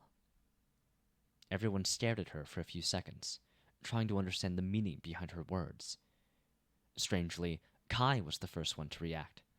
Suddenly pale, he spun around and summoned his bow. Before anyone could understand what was happening, something whistled in the air, and a dark shape forcefully crashed into the stone platform, smearing it with blood. A black arrow was protruding from its body. Sonny jumped out of the way and gasped, stunned by the force with which the monster impacted against the stone. It had to have been in a long dive before being pierced by Kai's arrow, mere moments away from snatching one of them away. The creature looked somewhat like a giant locust. Its body was covered in black chitin and comparatively small, no bigger than that of an adult human. Its wings were wide and thin and transparent. As it convulsed in death throes, the wings moved, threatening to push the members of the cohort off the platform. Nephis dashed forward, grabbing the disgusting creature and threw it down. Kai was already grabbing another arrow. There was an expression of panic on his face. Sonny blinked. "Why is he panicking? The monster is already—" As though hearing his thoughts, Kai glanced at the members of the cohort with wide eyes and yelled, "Swarms! These fiends hunt in swarms! Get ready!" Before he could finish, Sunny was already summoning the Midnight Shard and the Stone Saint. Dead! By now, everyone could hear the rustling sound Cassie had told them about. It seemed to be coming from nowhere, surrounding them like a wave. For a few moments, nothing happened. The members of the cohort tensely stared up. Wait! Suddenly, a black dot appeared in the gray clouds and swiftly fell down, covering the distance to the neck of the Colossus almost instantly. Before it could attack, though, Effie's spear collided with it. The giant locust practically exploded, sending a rain of blood splattering against the stone back of the Colossus. But by the time the huntress dismissed her spear, and before she had the time to summon it again, there was another dot, and another, and another. Kai shot one more creature out of the air, while Castor used a strange sling he summoned from his soul sea to break the wings of another. Nephis raised her sword and yelled, "Cassie, wind!" Flinching, the blind girl began to call upon her wooden staff. While white sparks of light were still weaving the shape of it into her hands, the quiet dancer flew out of its scabbard by itself and flashed into the air, piercing an approaching locust clean through. A few moments later, a powerful gale shot from the wooden staff into the skies, slowing the attacking locusts down and sending them staggering. One of these stragglers somehow managed to land on the platform and immediately jumped at Sunny. Changing his stance on the fly, Sunny slashed with his sword, decapitating the repulsive creature. However, because of the inertia, the massive body continued to move forward, slamming into him at great speed. With a curse, Sunny flew back and fell over the railing. Sliding on the stone, he rolled down the stone giant's shoulder and caught himself on the part of the defensive fence built by Effie and Kai. Then he stood up and spat a mouthful of blood. A moment later, Sunny froze, his eyes widening. Because of the tumble, he accidentally looked down to the ground, and what he saw there made him shiver. Numerous dark shapes were appearing from the labyrinth and jumping at the Colossus, swiftly climbing up his giant stone body. Chapter 233 Swarm. As the members of the cohort killed several giant locusts, their repulsive black bodies fell to the ground, raining blood on the walking colossus and the crimson coral of the labyrinth. As soon as their corpses hit the ground, it suddenly moved. Dark figures appeared from beneath the mud, rushing at the dead locusts to devour them. Hundreds of monsters were suddenly completing for the few scraps of meat. After several bloody fights broke out and the winners were decided, those who had not gotten to satiate their hunger turned their heads and followed the smell of blood. Right back to the moving stone giant. Looking down with dark resentment, Sunny saw numerous creatures jumping at the legs of the walking statue from the mounds of coral and quickly climbing up. They were headed right to where the cohort was being besieged by the swarm of winged abominations. He couldn't see the shape of them clearly, but there was no doubt that these monsters were bad news. Damnation. Slain an awakened beast, Flesh Reaver. Your shadow grows stronger. Turning around, Sunny summoned the prowling thorn and hurled it upward. A moment later, using the invisible string as support, he was flying through the air. Grabbing onto the edge of the circular platform, he hoisted himself up and once again faced the carnage. The kunai flashed, cutting the wing of one of the locusts clean off. Suddenly crippled, the creature toppled and plummeted down, no doubt to be devoured by the horde of nightmare creatures approaching from below. The battle with the swarm was not going too great for the cohort. The turbulent winds summoned by Cassie's staff brought them some breathing room by making it hard for the locusts to approach the platform at high speed, but there were just too many of them. Kai was setting one arrow after another loose. After that one first shot, he had not used the blood arrow, choosing instead to rely on his mundane ones. In the chaotic mess of this sudden battle, it was too easy to miss. Plus, he didn't need a lot of power to deliver debilitating wounds to the locust. They were basically skewering themselves and the arrows themselves by diving from the skies with incredible speed. Still, the abominable reavers were awakened beasts. It wasn't easy for a sleeper to kill one with just a single shot. Just as Sunny grabbed the kunai and spun to avoid a glancing blow from one of the creatures, another one landed on the platform. 2 arrows were sticking from its cracked chitin, but the locust was still alive. Not for long, though. Just a moment after the repulsive bug landed, Neff's sword flashed through the air, slicing it in half. Sending the mangled body off the platform with a powerful kick, Changing Star turned to Kai and yelled, "Don't try to kill them! Break their wings!" With a sudden light of understanding in his eyes, the archer changed his approach. Indeed, that made sense. The members of the cohort didn't need to slay the locust. They just needed to make it so the flying scourges weren't able to reach the stone platform. Effie, meanwhile, did not need this advice. Everything she hit simply exploded into a disgusting puddle of bloody goo. The problem the huntress faced was that there was no powerful ranged weapon she could use. Her beautiful spear was not really suited to be thrown that often. The memories were created from soul essence. Once a memory was dismissed, that essence returned to the core of the awakened that had summoned it. However, if it was too far away from them, the essence was simply wasted, unless the memory had a special enchantment like that of the blood arrow. The essence wasn't lost forever, as it would slowly accumulate inside the soul core until the peak capacity was reached once again. But this process took time, so one could not endlessly throw their memories at the enemy during a battle. Especially not once they reached a rank where managing one's soul essence was of higher importance. Effie had not reached such a rank yet, but she was still limited by that principle. That's why she resorted to making makeshift darts fashioned out of plates of spider iron. There wasn't much of them left, however. Once the last dart was gone, she would have to either exhaust her pool of soul essence or risk fighting the attacking locusts in melee.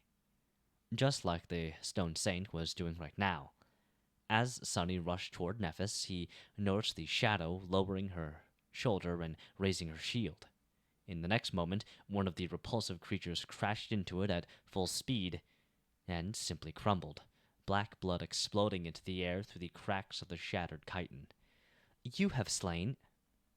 The huntress, however, did not have the benefit of weighing a literal ton. Despite her graceful appearance, the saint was made out of stone, and stone was much heavier than flesh. It was also much harder to rip and slice apart. Once Effie was forced to fight the locust with nothing but her spear and shield, her life would be in real danger. Curses, curses, curse it all! Swiftly approaching Changing Star, Sunny kicked a disgusting piece of a killed creature off the platform and yelled, "We have a problem!" Nephis sharply looked at him and scowled. "What?" Sunny hesitated for a moment and then gestured down. "There's a couple of 100 labyrinth creatures crawling all over the Colossus. They'll be here pretty soon." Nephis gritted her teeth, then glanced at the members of the cohort. Cassie was holding the wooden staff, sending powerful bursts of wind into the sky to slow down the attacking swarm. The quiet dancer was flashing through the air, protecting her from the locust to the best of its ability. Castor was spinning his strange sling, aiming at the wings of the repulsive creatures. His face was calm and grim. Everyone was barely holding on, and one mistake away from death. With a dark look in her cold gray eyes, Nephis looked at Sunny. Then she said, "Come with me, then." Chapter 234 Horde. Briefly giving Castor a few instructions, Nephis walked over to the edge of the platform and looked down. When she saw the numerous creatures climbing the stone giant, a grim expression appeared on her face. Sunny weighed the prowling thorn in his hand and asked, "So, what's the plan?" Changing Star glanced at him and smiled darkly. "What else? Kill as many as you can." With that, she jumped down and landed softly on the shoulder of the Colossus. With a sigh, Sunny followed. "Figures." A moment later, they separated. Nephis dashed to the opposite side of the moving statue, running on the wide stone path of its collar. She was going to try and deal with those creatures that were climbing the front and left side of the giant. Sunny was going to have to stop those coming from the right and the back. He wasn't sure that just the two of them were going to be enough to cover all that space, but they didn't have a lot of choices. Sunny and Nephis had least had the high ground advantage against the enemy. Those fighting against the swarm of monstrous locusts, however, did not. The cohort couldn't spare anyone else for this task. Looking down, he was finally able to discern the shape of the attacking labyrinth dwellers. They looked like massive primates covered in dirty gray fur. Their arms were strong and muscular, easily pulling their heavy bodies up the ancient stone surface. Each had a mouth full of sharp teeth, with two curved tusks protruding from it as long as daggers. The most disturbing fact about these beasts was that there were crimson flowers growing from within the bloody gaps in their flesh. Some even had pale stems slithering from one eye socket to another. With a shiver, Sunny realized that this tribe of nightmare creatures were simply hosts for a different, much more terrifying one. The primates were nothing but meat puppets for those ghoulish flowers. Oh, gods. Summoning the ordinary rock, Sunny wrapped his body in the shadow, strained his muscles, and threw it down as hard as he could. The small rock plunged through the air and collided with one of the creatures far below, hitting it right in the forehead and splitting its rotten skull apart. Not paying any attention to the fact that half of its head was missing, the primate continued climbing up. Sunny gritted his teeth and dismissed the rock. Just as I thought. Nothing could ever be simple on the Forgotten Shore. The cohort would never be just attacked by a swarm of flying abominations. There had to be a horde of monstrous primates attacking them from the ground too, and God forbids those powerful beasts were not parasitized by even more ghastly horrors. At least their bodies are not so tough due to their partially decomposed state. That was something he could work with. Just as the first primate climbed into the range of the prowling thorn, something thundered above Sunny, and in the next moment he was doused from head to toe in fetid black blood. A mangled corpse of a giant locust flew past him and fell down. Sunny frozen for a second, then growled. I'm a walking target now, aren't I? Well, great. Let them come. The more the merrier. Extending the invisible string to its maximum length, Sunny aimed and hurled the kunai down. He guided it by ever so slightly pulling on the string. The dagger flashed through the air and spun, drawing a curved path. A few moments later, it cut across the wrist of one of the menacing primates, cleanly severing its hand. Suddenly losing purchase, the beast instantly fell down. After plummeting from the deadly height, it hit the crimson corals below and practically exploded into bloody chunks. Sunny listened to the emptiness, a tense expression on his face. You have slain an awakened monster, Bloodflower.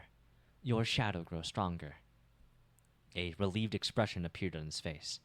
At least these things weren't indestructible. Raising a hand, he caught the returning kunai and instantly threw it again. There wasn't much time left. Countless beasts were climbing up the stone body of the ancient colossus, covering a frightening amount of distance with each second. He had to slaughter as many of them as he could before they reached the battlement constructed on the giant's shoulder, or else they were going to rip him apart. In the next few minutes, Sunny did nothing but control the prowling thorn as it flew through the air, cutting through flesh and bone alike. The heavy kunai never stayed in his hand for more than a second, reaping a bountiful harvest of lives.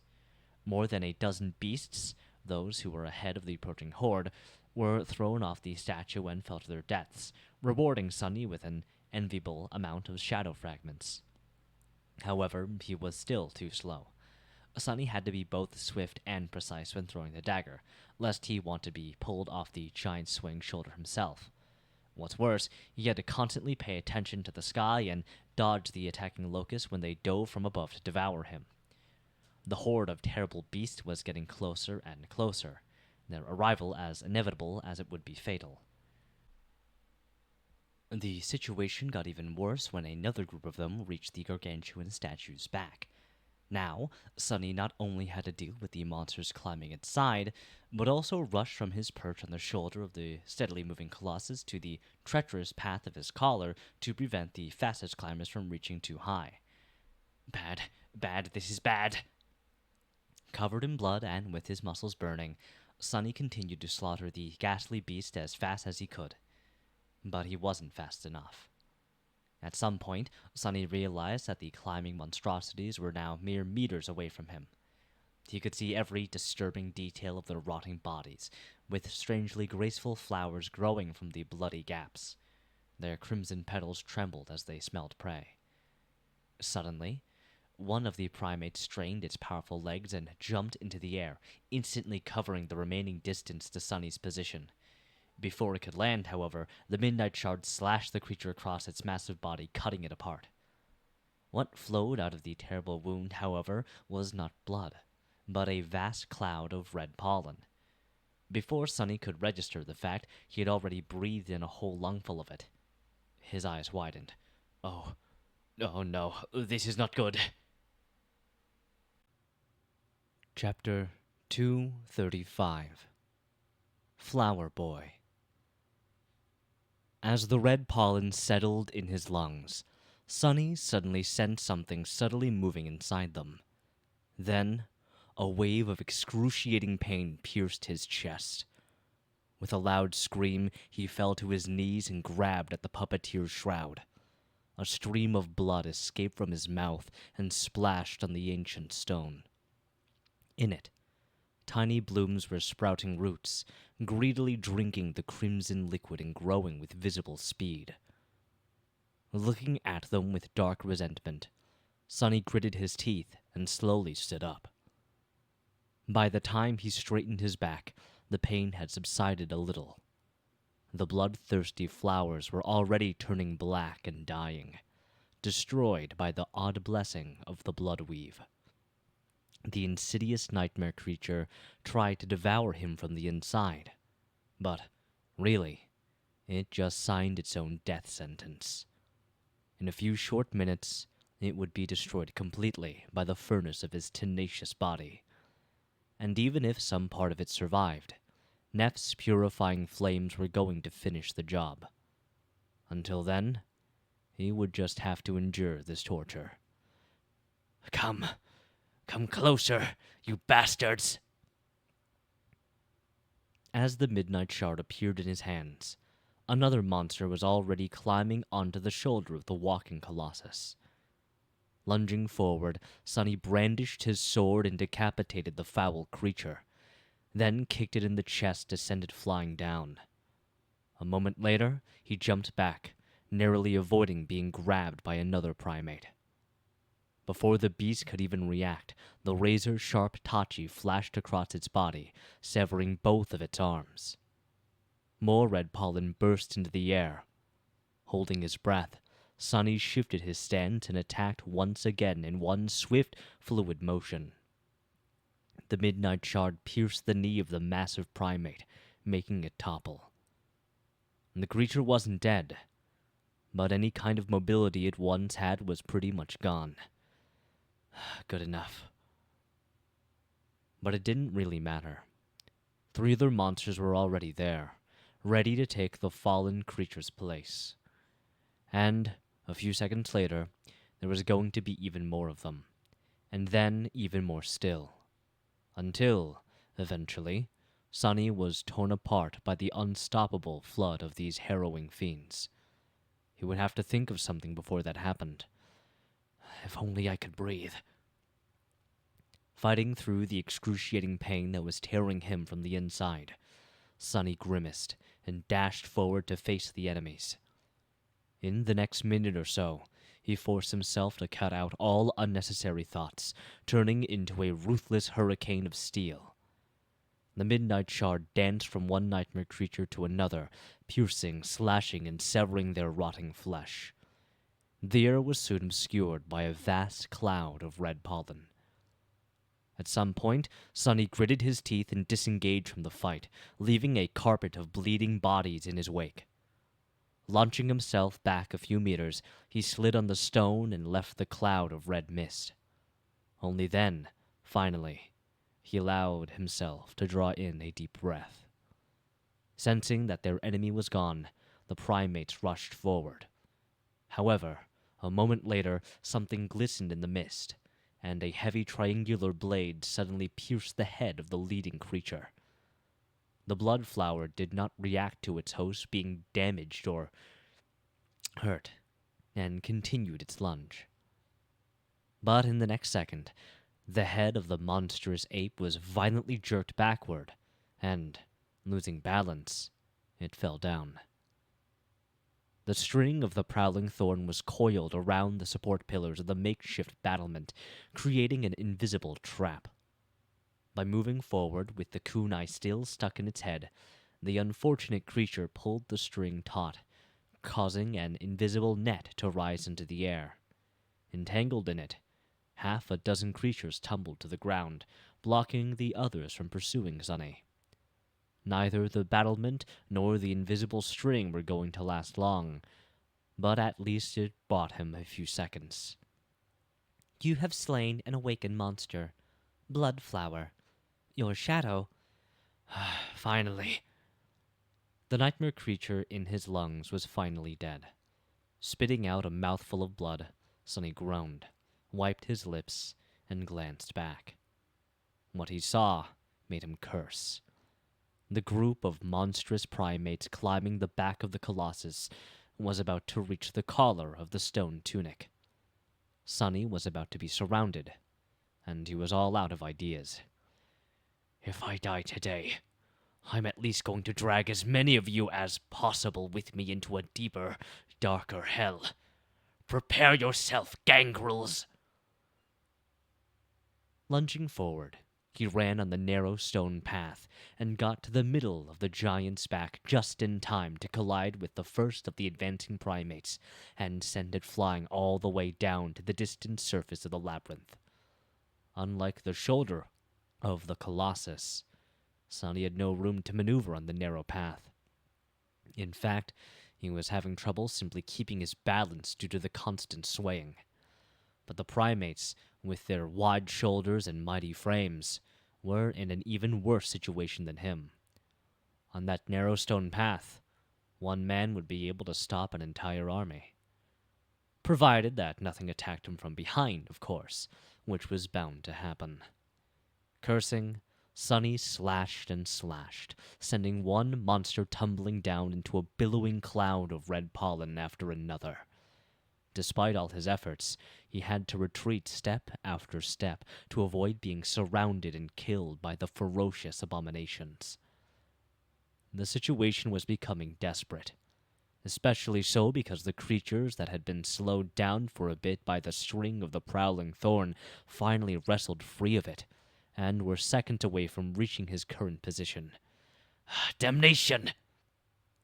Sending a primate that was facing him staggering with a devastating blow of the midnight shard, Sunny desperately spun to deflect the attack from the creature approaching him from the back.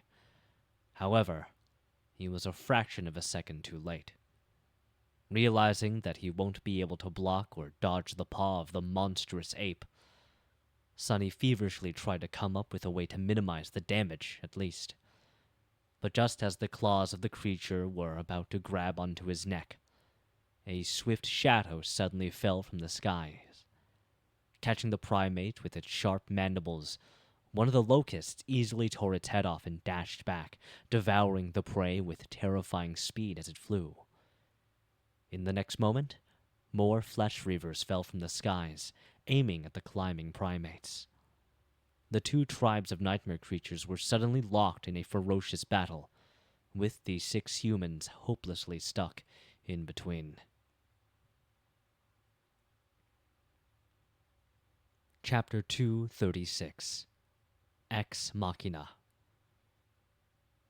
With his back to the stone surface of the ancient statue, Sunny stared as the two tribes of nightmare creatures clashed in a cacophony of eerie roars and rustling noises. Discovering a new target, swarming locusts swiftly fell from the skies and cut into the horde of the bloodflower hosts, devouring scores of unfortunate primates in mere moments. Torn and eviscerated by their sharp mandibles, their flesh seemed to almost melt in the terrible maws of the flying abominations. However, the massive beasts were not entirely defenseless. Any locust that lingered for a fraction of a second more than it should have was immediately grabbed and torn to pieces by the powerful primates, its black blood falling like dew on the petals of the crimson flowers that grew from their rotting bodies. Some hosts even jumped off the colossus to grab onto diving reavers and tumble together to the distant ground. In just a few seconds, the surface of the ancient giant and the air around him was consumed by utter chaos. Indifferent to everything, the colossus steadily marched south. "Come to your senses." Shaking off his astonishment, Sonny swiftly finished off the primate that he had staggered a second before and pushed the heavy creature from the narrow path. Despite the fact that their enemies were now fighting each other, the pressure on the cohort did not decrease. In fact, it only grew heavier. Cursing under his breath, Sonny threw the midnight shard at another lunging monster, turned his back to the enemies, and jumped. Grabbing onto a crack in the ancient stone, he pulled his body up and nimbly scaled the neck of the ancient statue. For several seconds that seemed to last an eternity, Sonny was completely defenseless against the potential attacks by the monstrous locusts. However, to his luck, Nephis had chosen that exact moment to unleash her flames on the other side of the statue. A blinding flash of white drowned the skies for a second, confusing the reavers and buying him enough time to reach the stone platform. Climbing over its edge, Sonny rolled away and sprawled onto the cold floor, trying to catch his breath. His body was in agony. The blood weave might have destroyed the flower growing in his lungs, but the damage was already done. Sonny had trouble breathing and felt bloody foam bubbling on his lips. Every time he inhaled, a sharp pain pierced his entire being. Not too terrible. Although troublesome, these wounds were not going to kill him. Sleepers healed better and faster than mundane humans, and Sonny in particular was also transformed by the drop of Weaver's ichor, making him much tougher and harder to kill than most. Sort of like a cockroach. As for the pain, he had been through worse and survived. As long as Sonny had adrenaline numbing it to some degree, he was capable of giving a fight still. Not that it would be pleasant. With a moan, Sonny picked himself up from the ground and looked around. Things were slowly turning from bad to worse. Kai was long out of arrows and had to resort to using his morbid ascended memory. Judging by how pale his face was, he had already missed a few shots, losing a lot of blood as the result. Cassie was still trying to maintain the powerful winds that slowed the attacking locusts down, but her face and hands were covered in blood. It seemed that even the powerful enchantment of her armor and the ardent protection of the quiet dancer were not enough to fully save her from harm. Effie was now fighting the flying abominations in melee, having only a fraction of a second to react every time they attacked her. Blood was streaming down her legs, her white chitin torn and soaked with it. Her bronze helmet was gone, lying shattered on the stones. Castor did not seem to be wounded, but his face was dark with exhaustion. Maintaining his incredible speed was taxing on both the mind and the body, so he would not be able to last much longer either. The Stone Saint was the Stone Saint. The taciturn shadow was covered in black blood from head to toe and completely indifferent to it, which only enhanced her dark and menacing visage. She continued to move with elegant grace, protecting the members of the cohort to the best of her ability. But she couldn't be everywhere all at once. And then there was Sonny himself, who was in the worst shape out of all of them by far. Curses! And the worst news was now that he had to retreat back to the platform, the abominable primates were about to follow him, forcing the cohort to defend itself from two sides simultaneously. Even worse still, unlike Sonny, the other members didn't have bloodweave to protect them from the red pollen. Bad. This is bad.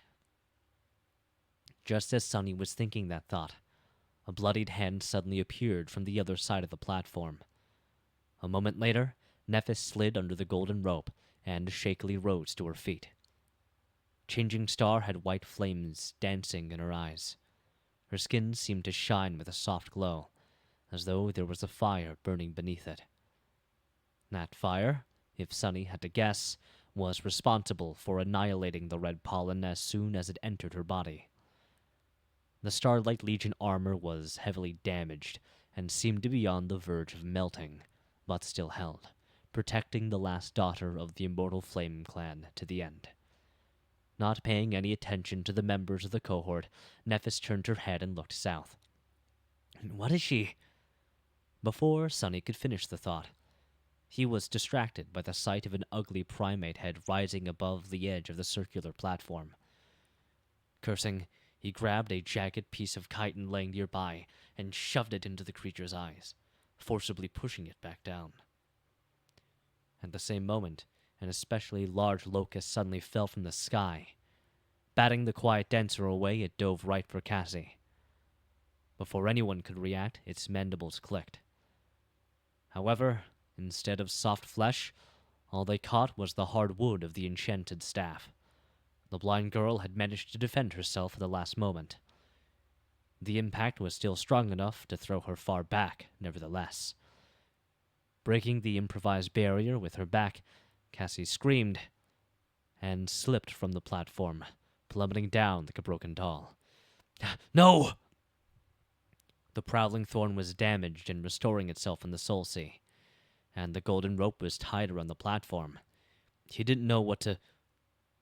As the sound of a bow clattering on the stone reached his ears, Sunny saw Kai diving down from the neck of the Colossus. Flying with incredible speed, he caught up with Cassie and grabbed her by the arm. The two of them froze in the air for a moment, absolutely defenseless against the approaching locusts. "No, no, no!" But the fatal attack never came. Suddenly, the cacophony of the battle died down, turning into deathly silence. Sunny blinked. Several locusts were hovering in the air mere meters away from Cassie and Kai, but they were in no hurry to devour the helpless humans. In fact, they, too, seemed frozen. A moment later, the locusts suddenly turned around and dashed away. In fact, the whole swarm was swiftly retreating, flying away from the stone colossus with as much speed as the gluttonous abominations could muster. It was as if they were fleeing from something. Many of the locusts were carrying dead primates in their claws. It seemed as though the Reavers were the ultimate victors in this terrible battle against the monstrous apes. But Sunny was pretty sure that, soon, the whole tribe of these terrible creatures was going to have crimson blooms growing from the cracks in their chitin. Blood flowers were truly a horrifying enemy. Who knew what they would be capable of after subjugating a whole swarm of flying abominations? The more pressing question, however, was, what were the locusts running from? Sunny looked down, only to realize that the giant primates were also retreating, rushing down the body of the ancient statue in something that almost resembled panic. Then, finally, he turned and looked south, following the line of Changing Star's gaze. His face paled. Out there, directly in the path of the walking statue, an inconceivably vast wall of furious darkness had devoured the whole world.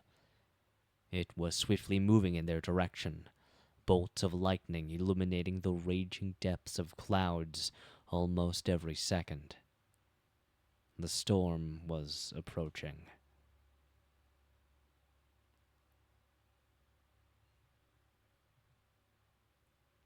Chapter 237. Wall of Darkness. Kai landed on the stone platform, gently placing Cassie down.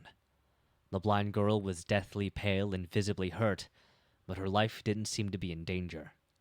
The archer smiled reassuringly and gripped her shoulder. Then, just like the rest of them, He turned his head and silently looked south. A wall of impenetrable, furious darkness was approaching from there, devouring vast spans of the labyrinth with each second. To Sonny, it felt like an endless ocean of deranged shadows was rushing to drown them. The pressure he felt was almost as bad as that of the ominous Crimson Spire.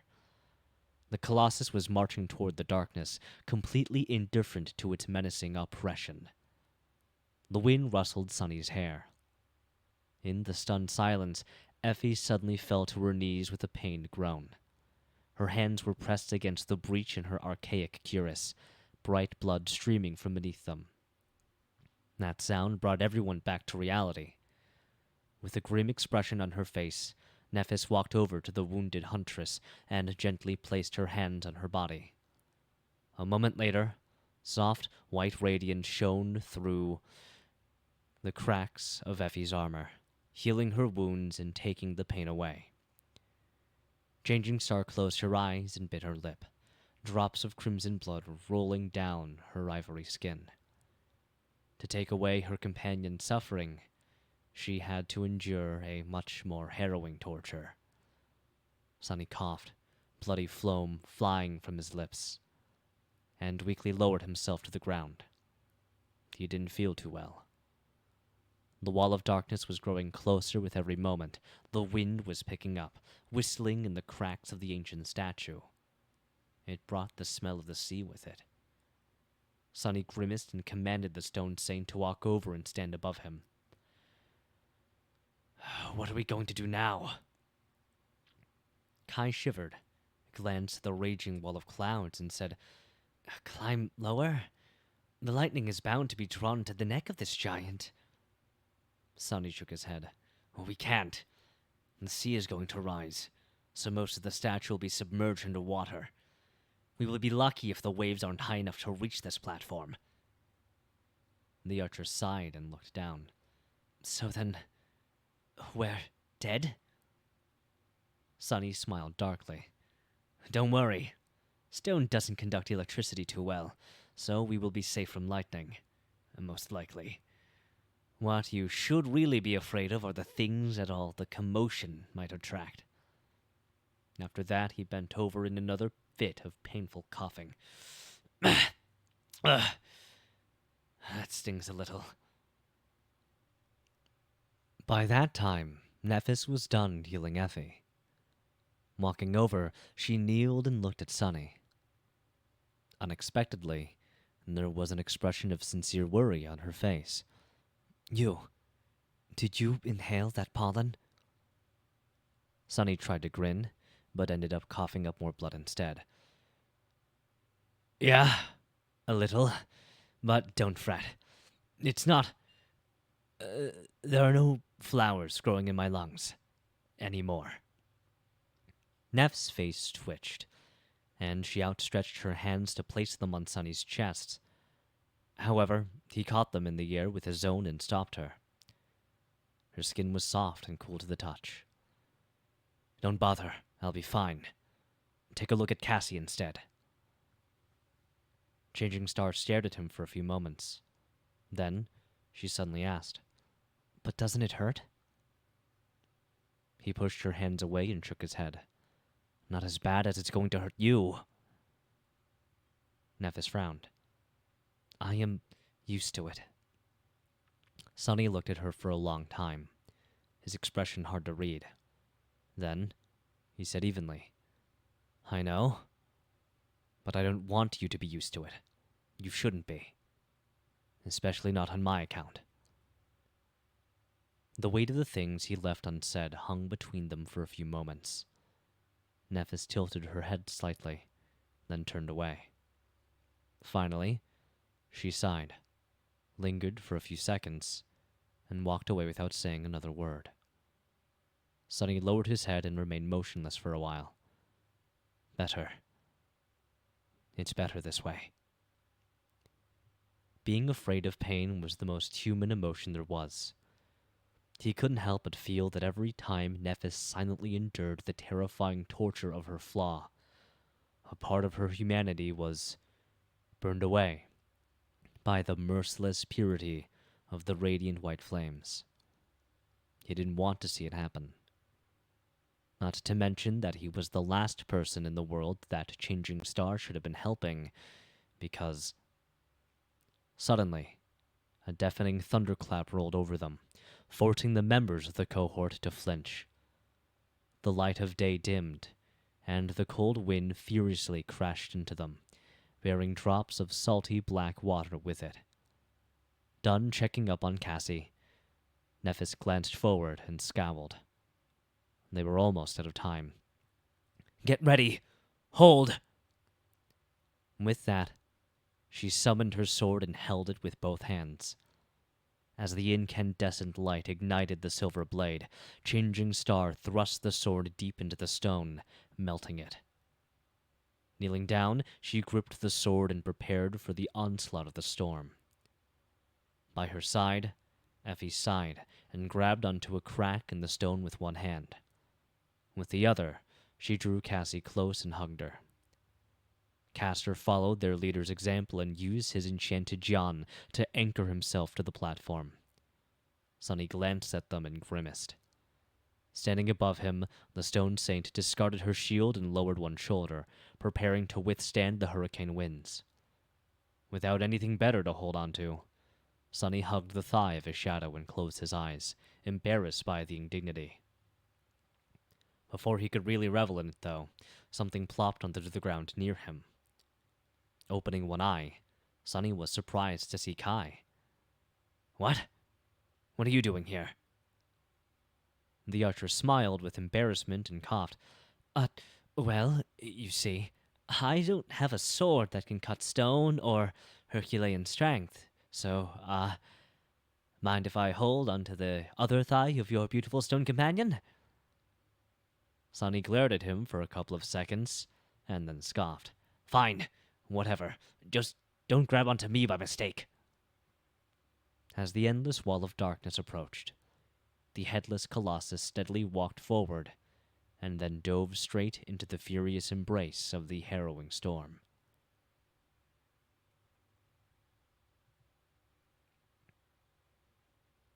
Chapter 238. Into the Storm. A stray drop of rain fell on Sunny's cheek. The howling of the wind grew louder. A moment later, the whole world suddenly darkened, and he was assaulted by a furious gale.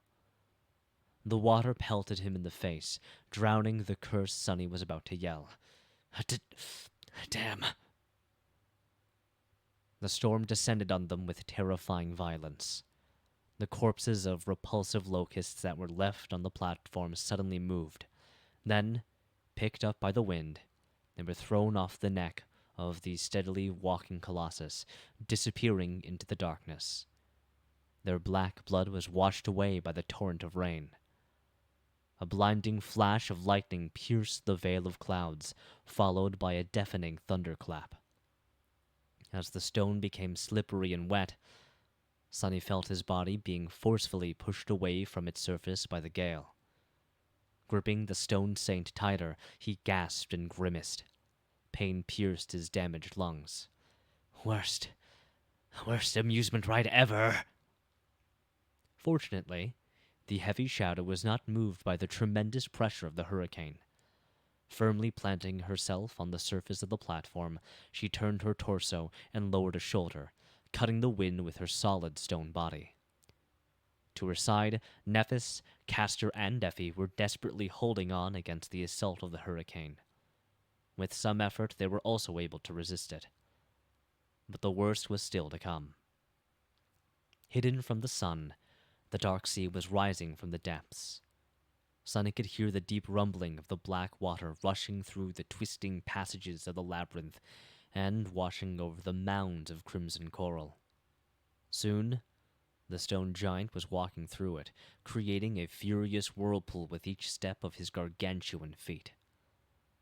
Another bolt of lightning tore the skies open, illuminating the world made of nothing but wind, water, and darkness. Hit by an especially violent gust of wind, the stone saint slid a few centimeters back and sent Sunny's heart into a momentary panic. The stone giant walked forward. After a while, the black water covered his knees, then his abdomen, then his chest. Following a long and torturous span of time spent holding on to the shadow and enduring the onslaught of the storm, Sunny saw the raging waves flowing over the broken battlements on the shoulder of the ancient statue. His face became grim. During the previous night, the dark sea had not risen high enough to reach the stone platform they were sheltering on. However, with how high the waves were, things were bound to change. As though answering his thoughts, a massive wave crashed into the neck of the Colossus, washing over the platform. The members of the cohort were hit by a wall of blackness and instantly drenched from head to toe in salty seawater. Luckily, no one was washed away. For now.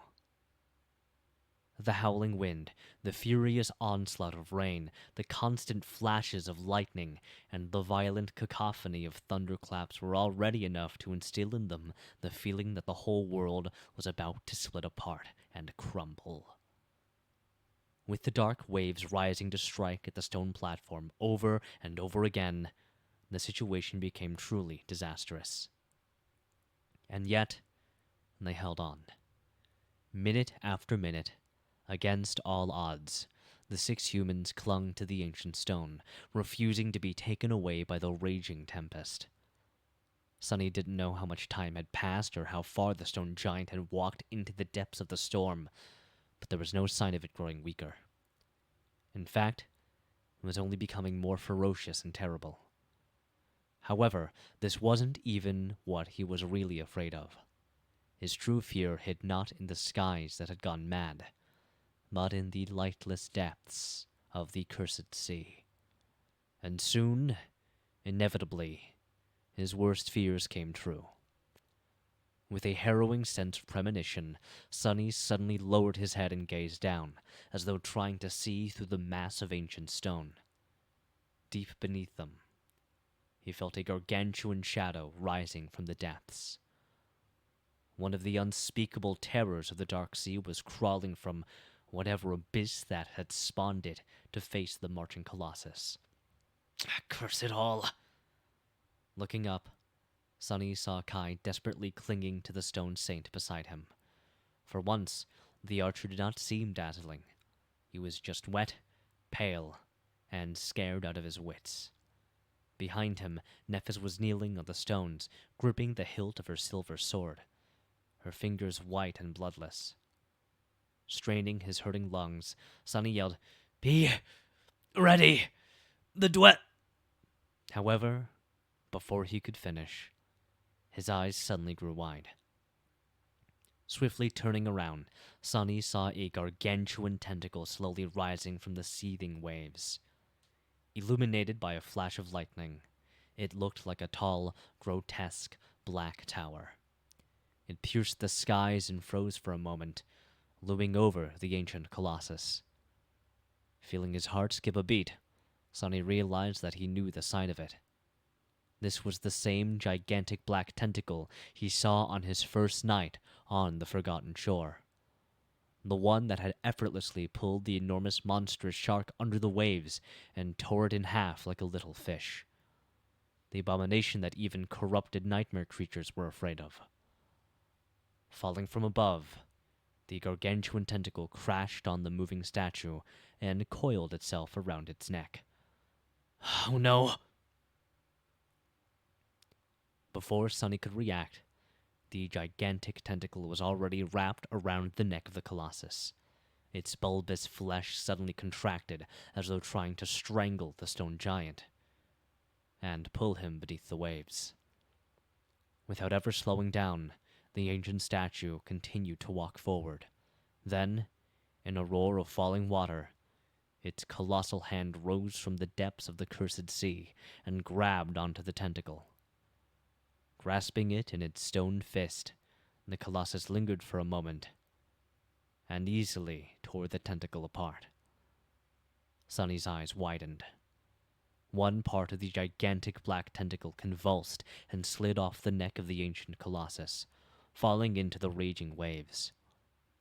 The other part stubbornly tried to coil around his arm, but was pushed away by the stone palm and disappeared back into the depths of the cursed sea. For a few moments, the black water was silent. Oh, gods!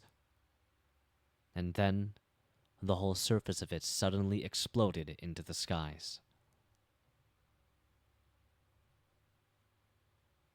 Chapter 239.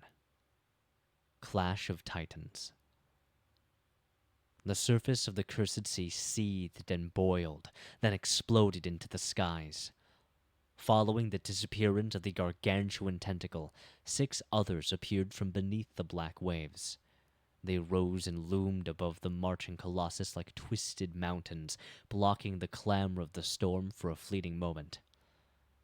Sunny gritted his teeth and stared at the terrible image, trying to comprehend the scale of the approaching battle. How were tiny humans supposed to survive the fight between titans? A second later, the tentacles collapsed from the skies to assail the stone giant. Because of their size, it seemed as if they were moving in slow motion. However, Sunny knew that it was just an illusion. 4 of the arms of the unseen leviathan submerged back under the water to coil around the legs and the torso of the colossus, while 2 remaining ones slithered toward his hand. The ancient statue continued to walk south, seemingly unperturbed by the furious assault of the terrifying dweller of the depths. It batted one of the tentacles away and allowed the other to wrap around its wrist. Hold fast! Sunny didn't register whose shout that was, but followed the advice and grabbed onto the stone saint even tighter. Curse it all! In the furious roar of thunder and blinding lightning, the stone giant suddenly staggered and slightly careened to the side. The tentacle that was coiled around his wrist had tensed, trying to pull the hand down. The power hiding in its black, oily, bulbous flesh was so harrowing that several cracks appeared on the surface of the ancient stone. It almost looked as though the wrist of the colossus was going to snap and explode into a torrent of shards. Instead, the giant turned his palm and grasped the tentacle, then squeezed it in an obliterating grip. The tentacle was trying to crush the ancient stone while being crushed in the fist of the stone giant in return. For a few moments, it wasn't clear which creature was more devastatingly powerful. But then the fingers of the colossus slowly submerged into the black flesh, sending rivers of dark, fetid blood spilling down into the sea. Soon, the tentacle was torn to shreds and had to retreat. However, the other 5 are already attacking the colossus from below. Sunny couldn't see through the black waters of the cursed sea, but he could vividly imagine 2 of them coiling around the legs of the ancient statue, 2 wrapping around its torso, and another one holding down the hand and the mason's hammer. Whatever the gigantic tentacles were doing seemed to have worked, and the pace of the walking statue slowed, as if it had to struggle against an unimaginable weight that was dragging it back. The colossus staggered once more, and then suddenly lurched forward, and finally stopped.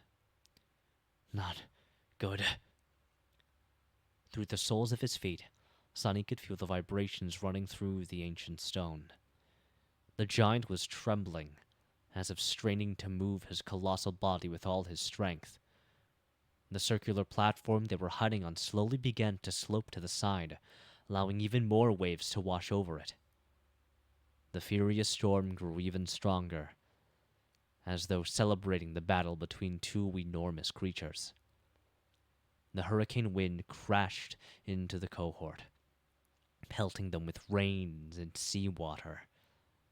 The thunderclaps merged into one continuous, deafening roar, and the flashes of lightning were surrounding them like a net woven from celestial flame.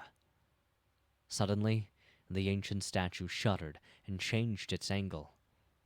It was almost as if the colossus was bending his waist and leaning forward. Sunny's eyes widened. He instinctively understood what was about to happen.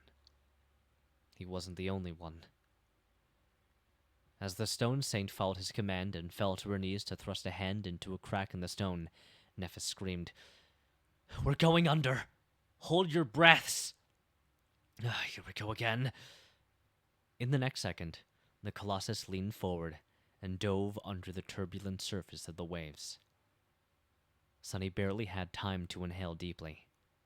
Then, the cohort was once again in the cold embrace of the cursed sea. Only, unlike the previous day, when they had to cross the canyon, this time they were being pulled deep into the void of darkness instead of across it. Feeling a powerful current rush past him, Sunny held on for his dear life and waited. If he was right about what the Colossus was doing, they still had a chance to survive. As the pressure of the black water grew heavier and the cold of the lightless void seeped into his bones, the circular platform suddenly stopped and swayed lightly. Despite being submerged deep underwater, Sunny could hear a loud, indescribable sound spreading through the vast expanse of the cursed sea. Gods! Gods! Even though he knew that the gods were dead, he couldn't help but call out to them. But all that answered him was silence. Then, finally, the body of the Colossus swayed once more, and suddenly began to move up. With the same speed that they were pulled into the depths, the cohort was now being lifted from the darkness of the cursed sea back into the furious embrace of the storm. Sunny was barely conscious by the time the shoulders of the Colossus broke the surface of the water, and the circular platform appeared above the waves. Glancing around, he counted the members of the cohort and made sure that no one was washed away during this harrowing dive. Then, he steeled himself and turned his head to peer forward. The ancient giant had not been pulled into the black water by the unseen horror of the depths.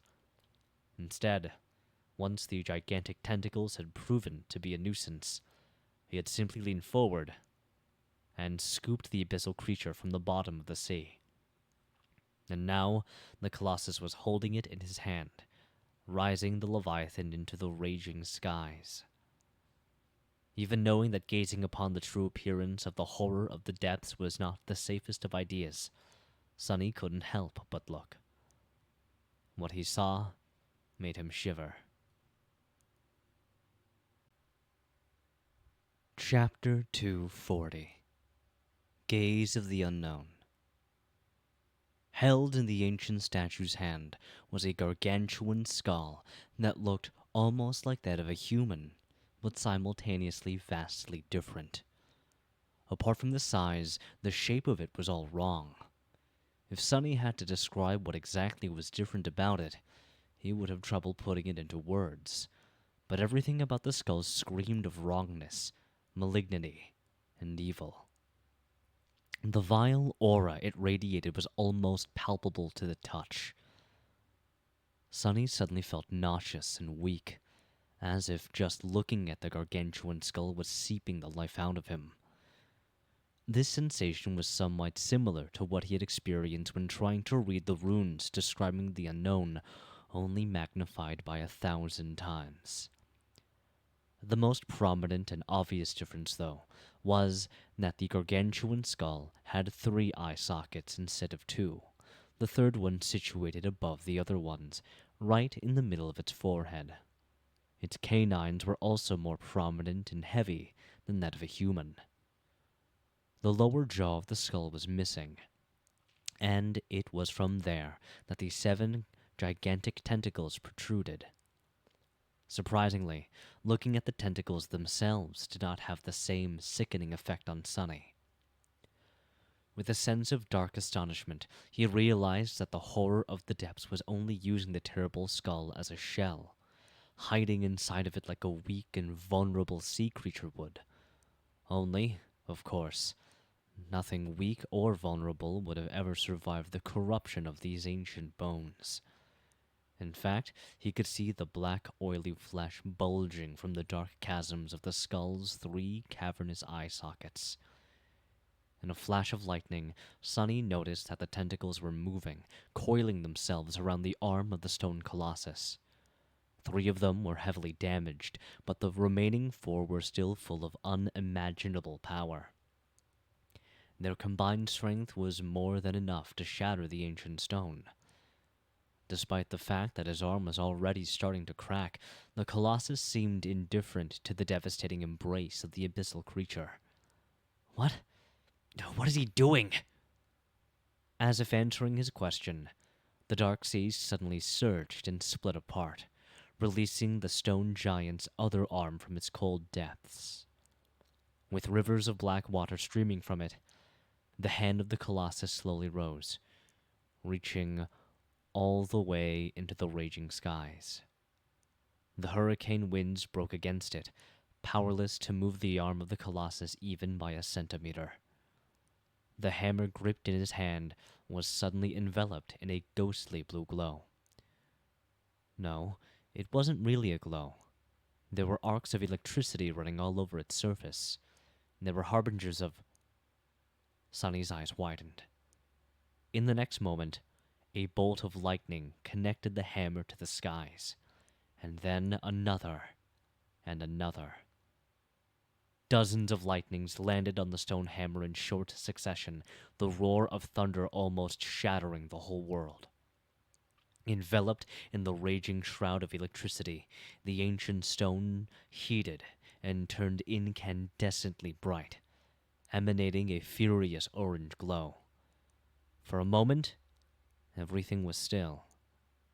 And then, with the same calm indifference, the Colossus brought his burning hammer down and delivered a devastating blow to the abhorrent skull. The beak of the hammer easily shattered the ancient bone and sank deep into the flesh of the horror hiding within. Sunny stared, paralyzed by awe. But in the next moment, he was thrown back by a terrible, ear-piercing, cacophonous wail. That wail was like nothing that a living being should ever have been able to produce, much louder than even the deafening thunder tearing the raging skies.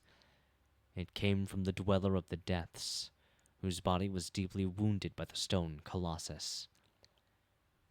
Peering at it, Sunny saw a vast wave of dark blood gush from the terrible wound delivered to the abyssal creature. No, not blood. It was something different. What flowed from the body of the horror of the depths was nothing but pure darkness. And the wall of it was heading right for them. Suddenly, Sunny was overwhelmed by a sense of mortal danger. What? To the rest of the cohort, the darkness spilling from the terror's body must have looked no different from the tenebrous mass of storm clouds that surrounded them, the black surface of the sea, or even the fetid blood of the giant locusts that they had slain earlier. But Sunny, who could see through any shadow, knew instantly that it was not the same, because his gaze could not penetrate the lightless, undulating surface of it at all. Somehow, he was certain that if the darkness touched their bodies, all of them would be done for, doomed to a fate 100 times worse than death. The kind of fate he couldn't even conceive of, let alone imagine. Twisting his body, Sunny opened his mouth and screamed as loud as he could, "Neff! Light!" There was no more than a second left before the wave of darkness watched over them. If Changing Star was late even by a moment, or wasted time thinking over his words and deciding whether she should listen to him. But she didn't. As soon as Snephis heard the unreserved panic in Sunny's voice, she instantly summoned her flames and channeled them into her sword. A blinding white radiance suddenly enveloped the cohort, pushing the blackness of the storm away. When the wave of true darkness that flowed from the abyssal creature's wound touched the pure light, it simply ceased to exist, disappearing like a vestige of nightmare in the brightness of the day. Sunny exhaled and fell to the stones, drained of all strength. Glancing forward, he saw the ancient Colossus remove his hammer and indifferently drop the harrowing giant skull back into the surging waters of the giant sea. The black tentacles weakly convulsed and unwrapped themselves from his arm, disappearing into the cursed waves a few moments later. Without paying them any attention, the ancient statue lowered the hammer and continued its march south. It was as if nothing had happened. Sonny gritted his teeth and gathered whatever endurance he had left to grab onto the stone saint once again. The storm was still not over. However, somehow, it didn't seem as frightening and dangerous anymore. Indeed, nothing else happened to them. Hours later, the raging winds grew weaker, and the torrent of rain slowly turned into a light drizzle. The veil of tenebrous clouds was slowly torn apart, and the rays of sunshine shone through the tears. The storm was over. Lying on the cold stone surface, Sonny stared at the sky and grimaced. Comparatively safe, my ass!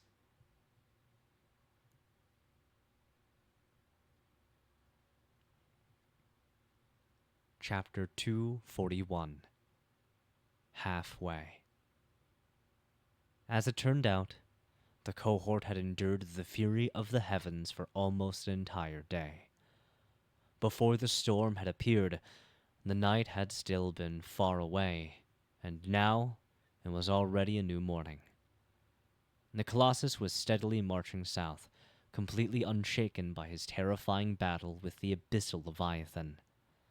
Sonny was growing more and more certain that the ancient statue, while brought to a semblance of life by some unknown power, was not truly sentient. The headless giant was more like an echo than a living thing, but then even echoes seemed to possess some remnants of a personality. At least his poor scavenger had one. Quiet Dancer often behaved like a prudish and cantankerous young woman, too, no matter how strange it was to describe a flying rapier in that way. Not to mention Shadows, who were much more alive than Sonny felt comfortable admitting. Compared to all of them, the Colossus seemed rather lifeless. Just what kind of being was he? Sprawled on the ground, Sonny glanced sideways and observed the stone saint, who was standing indifferently at the edge of the platform. He wondered what this living statue thought of her strange colossal sibling. Was she in awe of him, or didn't care one way or another? It was hard to tell, but then again, he was not in the mood to think too much right now. Sonny was truly exhausted and hurting all over. Everyone was, really. Despite the incredible achievement of surviving the onslaught of 2 entire tribes of nightmare creatures, the storm and an encounter with an actual horror of the depths, or rather, because of it, the members of the cohort looked truly pathetic. Each of them was either laying on the stone surface of the swaying platform, or sitting with a lost look on their face. They were all wounded, tired, and wet. Even Kai had lost his usual luster, and that alone screamed of how rough this recent hardship had been on them, even when compared to the usual ruthless reality of the Forgotten Shore. Well, no matter. They had survived. More than that, if Sonny wasn't wrong, the stone giant had already brought them more than 1,000 kilometers to the south, and by that evening, that number was going to double. A quick way to travel across the labyrinth, indeed. In 2 days, they were going to traverse 10 times more ground than Sonny, Nephis, and Cassie had managed in 2 months of their bloody journey to the Dark City. And they had only achieved that much thanks to the desperate decision to travel by boat. Not bad, even if they had to endure a few hours of pure torture and a couple of near-death moments. Plus, the speed wasn't the only benefit that riding atop the ancient Colossus had brought them. With a subtly satisfied expression, Sonny listened to his body and smiled. Even without summoning the runes, he knew that he was once again at the same level as he had been before creating the Shadow Saint, and even above it. But there was no harm in looking, right? As the shimmering runes appeared in the air in front of him, Sunny found the familiar cluster and blinked. Shadow fragments. 494 of 1,000. This is... What? Although he knew that the battle against giant locusts and ghastly flowers brought him a bountiful harvest of fragments, he was still astonished to see just how many he had gained. In the short span of time after Cassie had warned them about the coming storm and before the wall of darkness appeared in the horizon, Sunny managed to reap more than 100 of them. 132, to be exact. Incredible! Most came from the blood flowers. In a direct confrontation, Sunny would have never been able to kill that many. But, yesterday, all he had to do was cause their host to plummet to the ground and let gravity do the rest. Between those sent to their deaths by the prowling thorn and those he had cut down with the midnight shard, about 24 abominations had died by his hand. And another one by his blood, but Sunny didn't even want to think about that experience ever again. Each of the ghastly flowers was an awakened monster, bringing him 4 fragments per kill. With the addition of a dozen or so locusts slain by the Stone Saint, Sunny ended up with this mind-boggling windfall. Not only did he return to his peak form, but he was now stronger by just shy of 100 shadow fragments. All in a day's work. Still stunned, Sunny couldn't help but shake his head. If this continued, he was going to come close to fully saturating his shadow corp at the end of this expedition, which was one of the reasons he had joined it in the first place. But before today, his ambitious plans had been just a conjecture. Now, they were becoming reality. By accumulating 1,000 fragments and saturating his core, Sunny was also going to learn yet another secret of his divine aspect. What exactly was going to happen once the runes showed shadow fragments, 1,000 of 1,000? He was now almost halfway to finding out. But even that wasn't all.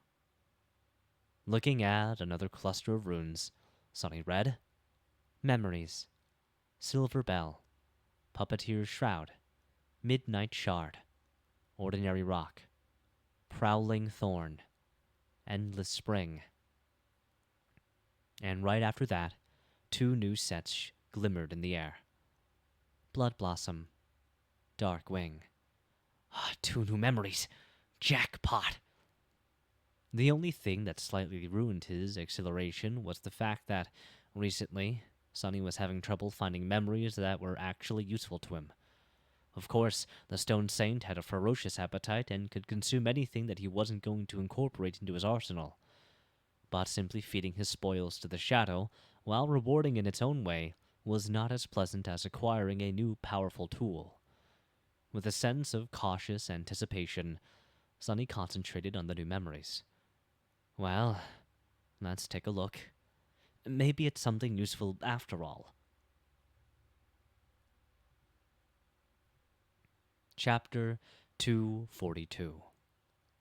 New Toys.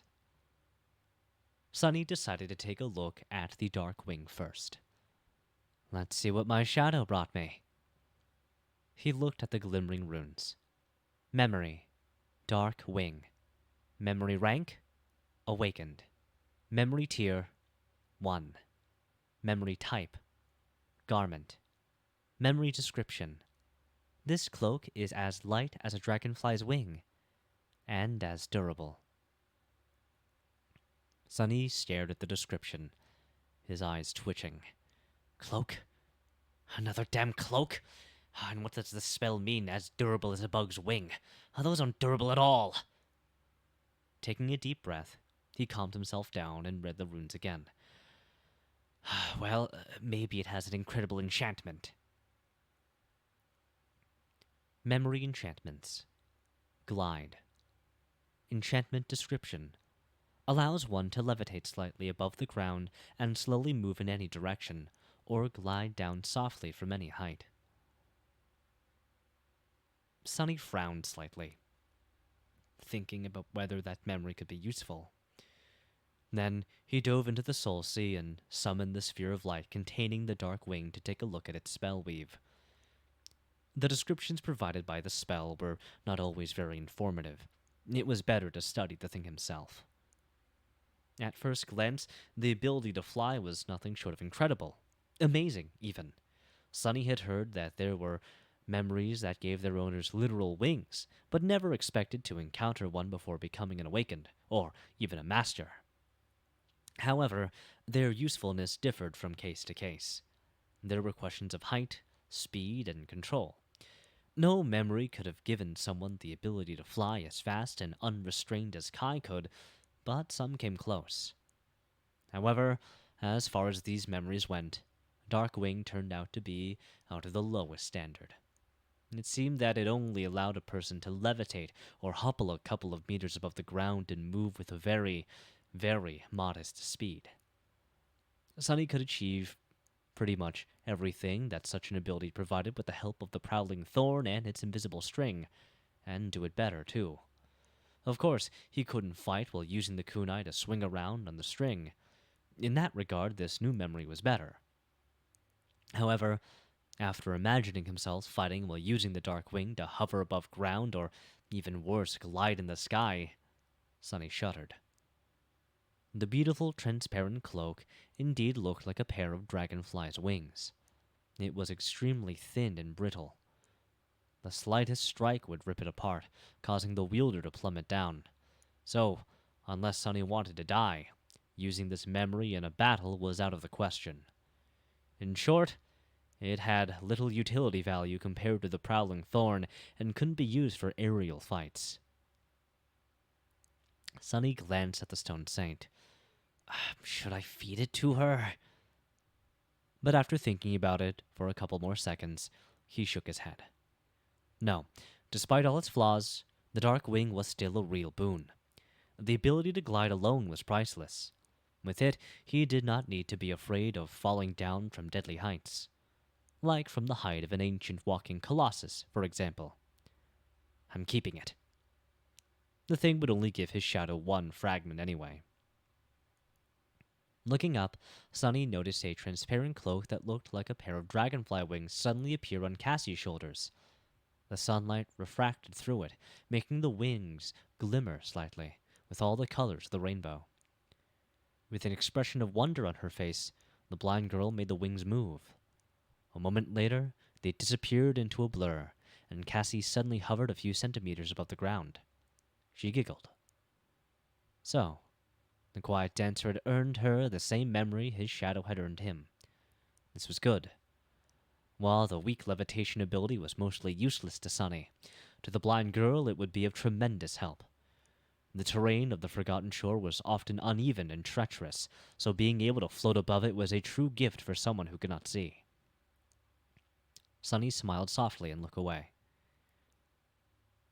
It's nice that she still knows how to laugh. A moment later, his expression darkened. Closing his eyes, Sunny sighed heavily and turned his attention to the second memory he had gotten. Don't think about it. Memory. Blood Blossom. Memory rank. Awakened. Memory tier. 2. Memory type. Charm. Sunny's heart skipped a beat. Charms were a rare type of memory that took the form of a small accessory, most often an amulet or a talisman. Unlike weapons, armor, and tools, they obviously had no practical value.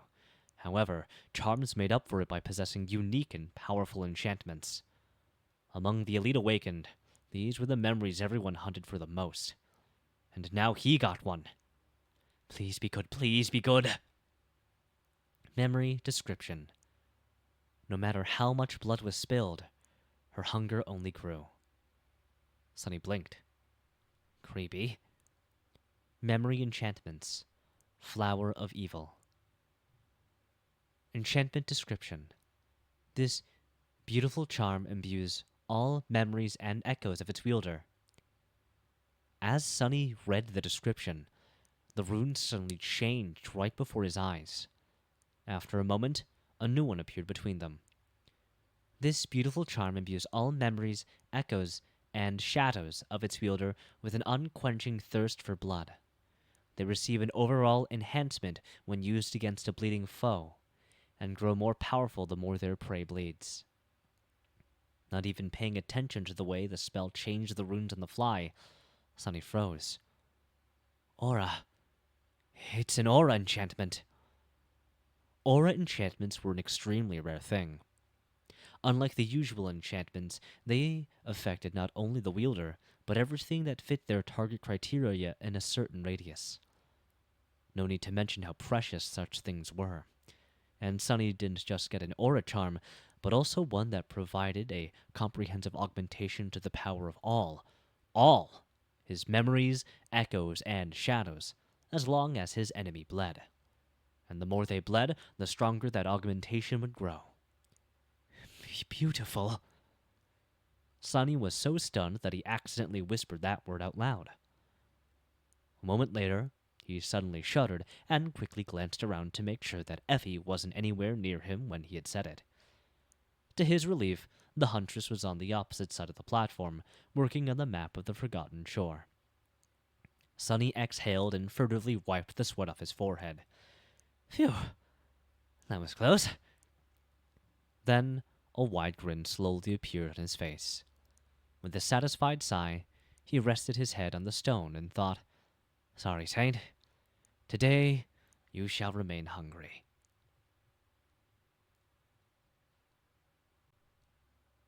Chapter 243 Fangs of a Dragon.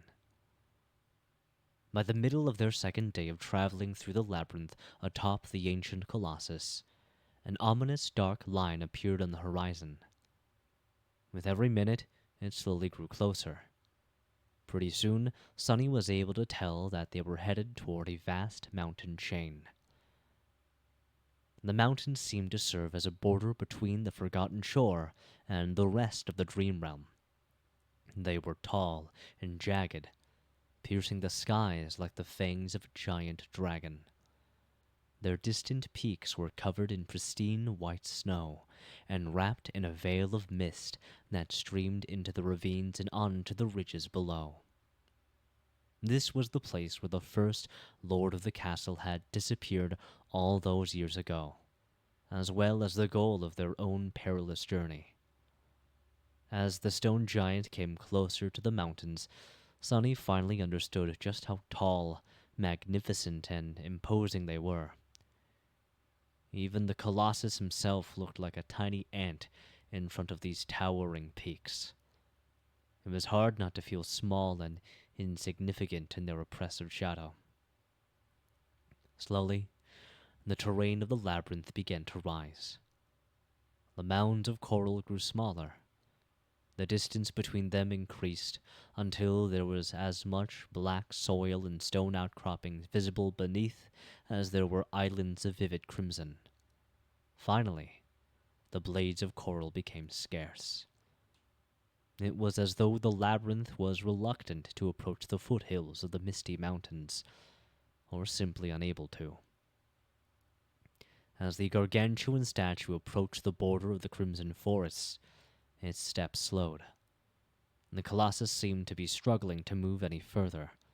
His body was slightly bent, as if he was fighting against strong wind or some invisible force that was relentlessly pulling him back into the labyrinth.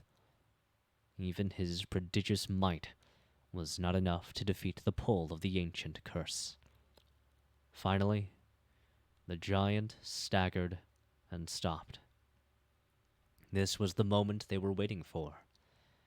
Castor, Effie, and Nephis were already climbing down, while Sunny, Cassie, and Kai stood at the edge of the circular platform. Looking down, Sunny sighed and glanced at the charming archer. If this doesn't work, you're going to catch me, right? Kai raised his elegant eyebrows, then smiled at him dazzlingly. Why, of course! It would be my pleasure. Sunny's eye twitched. Shaking his head, he summoned the dark wing and turned away. Immediately, a cloak in the shape of two transparent wings appeared on his back. If there was one thing calming Sunny down, It was that his shadow was already on the ground. He had sent it down in advance to scout out the landing zone and make sure that nothing was waiting for the members of the cohort below. The stone saint was now standing there, looking like a tiny black dot from the height of the ancient statue's neck. No sense in prolonging this. Gritting his teeth, Sunny commanded the dark wing to raise him above the ground and stepped into emptiness. For a moment, he was consumed by primal fear. But then Sunny felt that instead of plummeting down to shatter on the rocks, his body was smoothly gliding through the air. He was still losing altitude, but at a safe and pleasant pace. Two transparent wings had turned into a blur behind his back.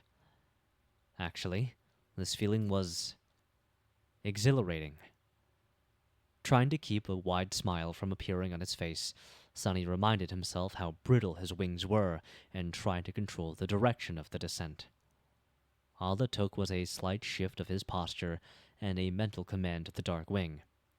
Soon, Sunny was gliding down in a wide spiral, enjoying the feeling of wind whistling in his ears. It's a shame that others can't experience this. Initially, he was planning to take Effie on the ride of her life, with Kai and Cassie carrying the other two members of the cohort. Reaching the ground would have been really easy. However, after a little bit of experimentation, they had found out that memories left behind by the terrible locusts couldn't carry too much weight. Even supporting Sunny himself was already close to the Dark Wing's limit. So he got to enjoy this pleasant feeling of weightlessness all by himself. After a few minutes of smooth gliding, Sunny softly landed near the stone saint and looked up. Kai and Cassie were right behind him, and slightly above, already reaching the knees of the Colossus, were the other three members of the cohort. This memory might be better than I gave it credit for. Still not usable in a battle, but very handy nevertheless. Soon, they were all reunited in the shadow of the ancient statue. A few moments later, the Colossus trembled. Slowly, it turned around and took a giant step. The ground trembled as his feet landed on it. The 6 humans stood silently, watching the ancient statue walk away. It was heading east, moving parallel to the impregnable wall of the Draconian mountains. Sunny suspected that the stone giant had walked all around the forgotten shore thousands of times, and now was at the start, or end, of another loop. The stone saint was watching the headless giant walk away, too. Sunny glanced at her, wondering once again if his shadow felt something toward this enormous creature. He got the strange sensation that she did. However, it wasn't awe, as Sunny had suspected. If anything, the hint of emotion hiding deep in the ruby eyes of the stone saint was that of disdain. Curious. Back at the ruined cathedral, Sunny had noticed that the Black Knight's armor bore a visible resemblance to that of his taciturn shadow. However, it didn't seem as though both of them came from the same source. It was more like the armor of the fallen devil was derived from that of the living statues, almost as if someone had tried to replicate their armaments, but only managed to create a lesser facsimile. Was the stone giant the same? A failed attempt at repeating the same miraculous act of creation that had put a spark of true life into the stone saint and her brethren? There was no way to know, but still, Sunny couldn't help but wonder. Soon, the ground stopped trembling, and the figure of the mechanically marching Colossus disappeared into the gray fog. A few moments later, Nephis sighed and turned around to face the mountains. It was time to find a place to spend the night. Tomorrow morning, they were going to start their search for the lost expedition.